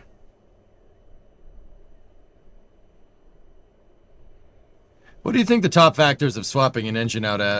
What do you think the top factors of swapping an engine out after a static fire are? you have to do that in a relatively clean environment, Petrie. They got to do that in a clean room. It's like so Petrie, think about it like this. You ever been to an engine building shop? You know, like a speed shop. You go to an engine where they put the motors together. They ain't putting them together just in the shop. I mean, a lot of people do that. You and I do that. But if you go to a really good speed shop, right? They're building the engine in a climate-controlled, separate room, right? Because you want to minimize debris, you want to minimize humidity, you want to minimize a bunch of things, right? If you're going to do an engine swap, it has to be in that kind of environment. Well, doesn't have to. It's better if it is in that type of environment. So if they got to do an engine swap, getting the ship on the processing stool and putting it into Mega Bay 2 and putting it onto the engine installation stand, that's probably going to take some time if they have to swap a motor out. No, I mean, what data points will cause them to do it? Oh, I have no idea, dude.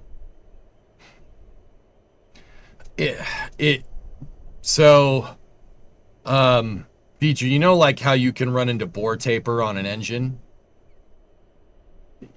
That happens with combustion chambers and rockets. But it doesn't taper from like high mileage, so to speak. The combustion chamber lining can eventually degrade over time. Just from starting and stopping it. It has a shelf life of starts for the most part. Unless you did some serious engineering, and Raptor might be that way, but there's only so many times you're going to be able to use that thing before it just destroys the combustion chamber. But then again, like I said, Raptor 3 might get over stuff like that, you know? It might be better.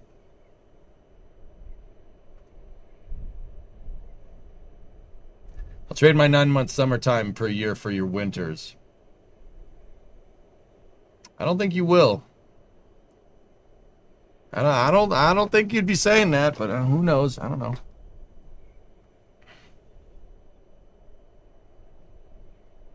What do you mean, don't wait around, just ask your question, then leave? I've been watching your streams for hours, hoping to learn from your shtick. Calf member, I'm basically saying, like, you don't... That's me saying, like, I don't paywall my content or anything, and I'm not saying, well, you have to watch the stream for a certain amount of time before I answer your question. No. You just come in and ask a question and leave. I don't care. That doesn't bother me. Like, I'm not trying to be like, well, you have to watch this.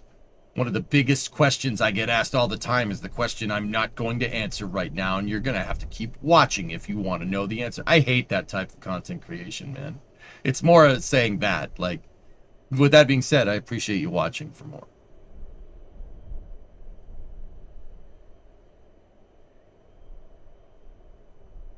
I have a video on that. Yeah, exactly, Kuchu. Yeah, there you go, man. And the real mystery is how Raptor is handling 300 bar and being reusable. Film cooling. Lots of film cooling. With that being said, you're still going to have liner degradation over time. It happens.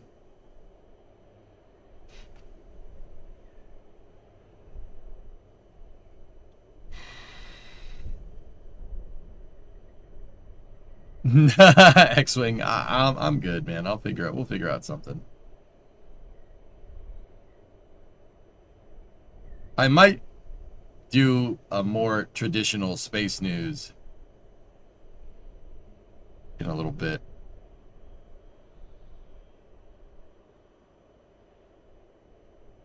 Don't forget to like, follow, and share. Yeah, Histo, exactly. I'm not doing that crap.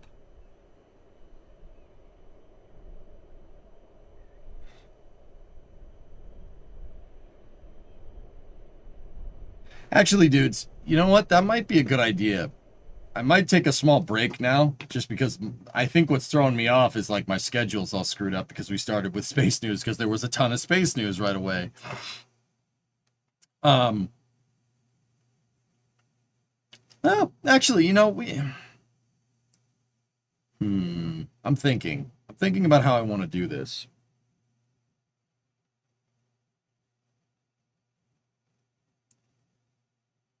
Ooh, Rip Farm.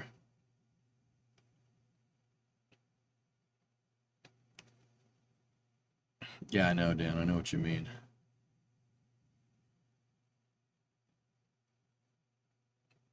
I think I might go take a quick, like, probably just a quick break here. Limo Shenanigans and Beam. I don't know. Like, I want to do Space News kind of at its normal hour, or we could just come back and play games. I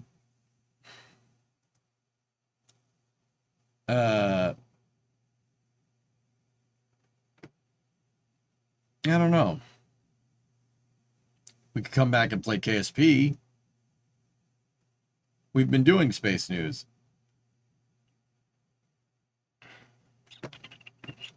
I forgot that Jenna mission was the Rocket Lab mission was a haste mission, so that kind of screwed up my entire schedule for the day. We could play games for the rest of the night, dudes, if you want.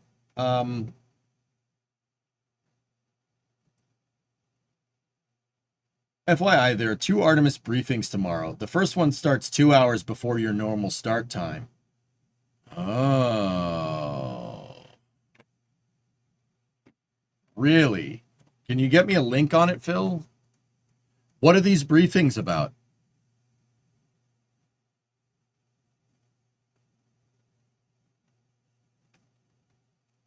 Huh.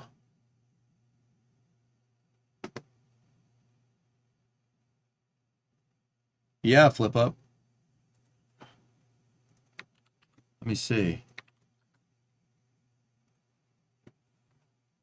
Artemis 2 mission overview.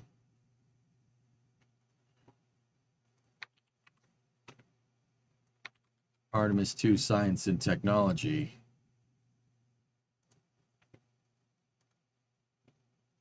Oh yeah, we're watching this.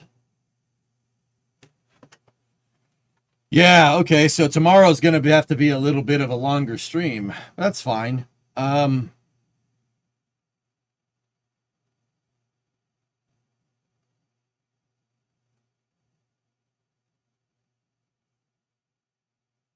Yeah, the launch abort system is pretty much finished. Orion's ready to go on top of SLS.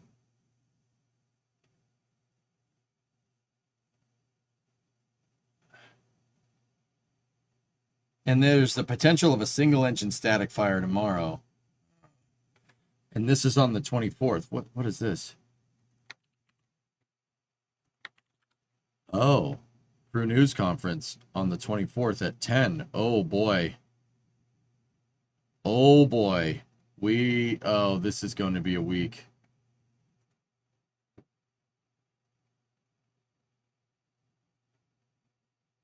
It really is stacked. How long could we launch?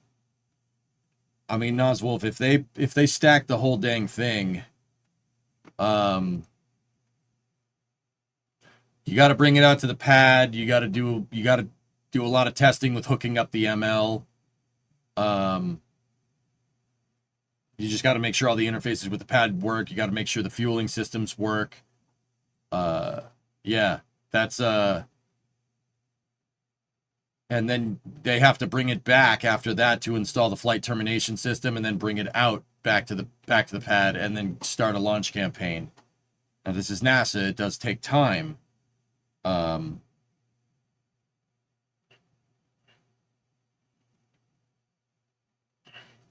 So a week of Space News early and gaming later. That might have to be how this ends up, dude.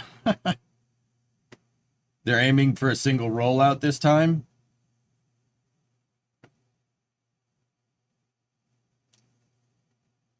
Okay. If they're doing that, I mean...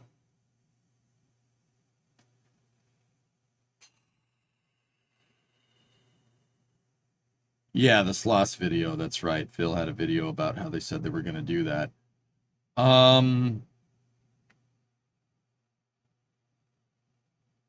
February. That tracks with their February dates, guys. Yeah, that tracks correct.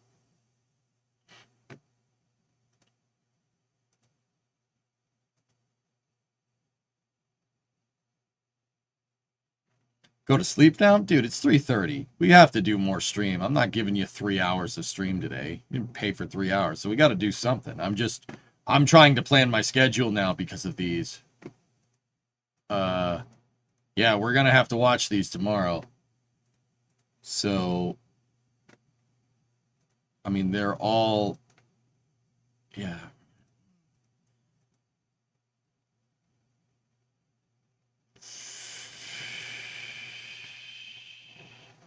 I'm just thinking about how I'm gonna do this, dudes. I want to rope in some wrench time on the Coronet. Did I see the new Skunkworks drone? I did. Yeah.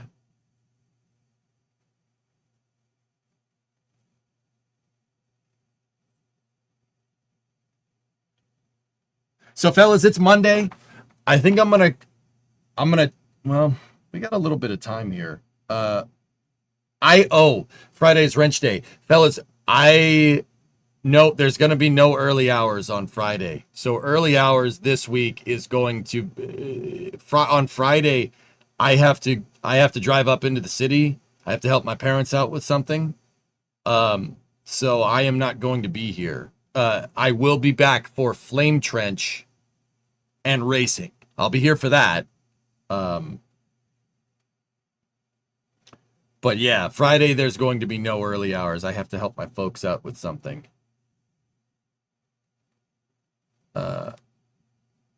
Thursday is for wrenching. I was going to do it on Wednesday because Thursday there's the IMAP launch for Falcon 9. And then Starlink is scheduled for 4:30 in the morning on Thursday. I think, yeah. Oh. We also have a Project Kuiper mission scheduled Thursday morning.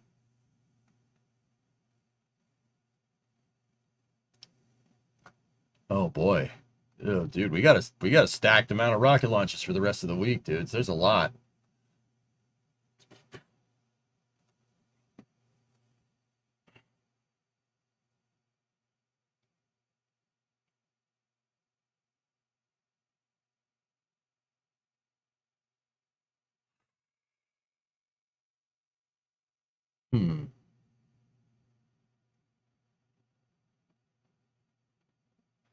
You know what? You know what, dudes? Let's play some cities.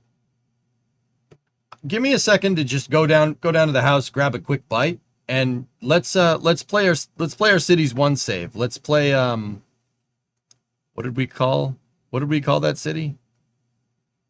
What's that line? Yaksville. Yeah. It's Monday. Mondays is the city's day. I was trying to remember what my original schedule is. And then we'll play Kerbal tomorrow. Summer Car on Wednesday with wrenching, if at all. And then Thursday, probably Kerbal again, if I had to say. Or maybe more Summer Car. I don't know. But I want cities on Mondays, Kerbal on Tuesdays, Summer Car on Wednesdays, and we will keep playing Summer Car until that character croaks. I think that's what we should do. Yeah. Try the Stationeers terrain update. I have a multiplayer server that's on the Stationeers beta right now, Meatwad. So we're gonna have to find time for that too. Oh man, we got a lot of stuff to do. How cool was racing? The rally race was fun. It was really fun in Summer Car. I made 2 mistakes, and those 2 mistakes cost me, but it's okay.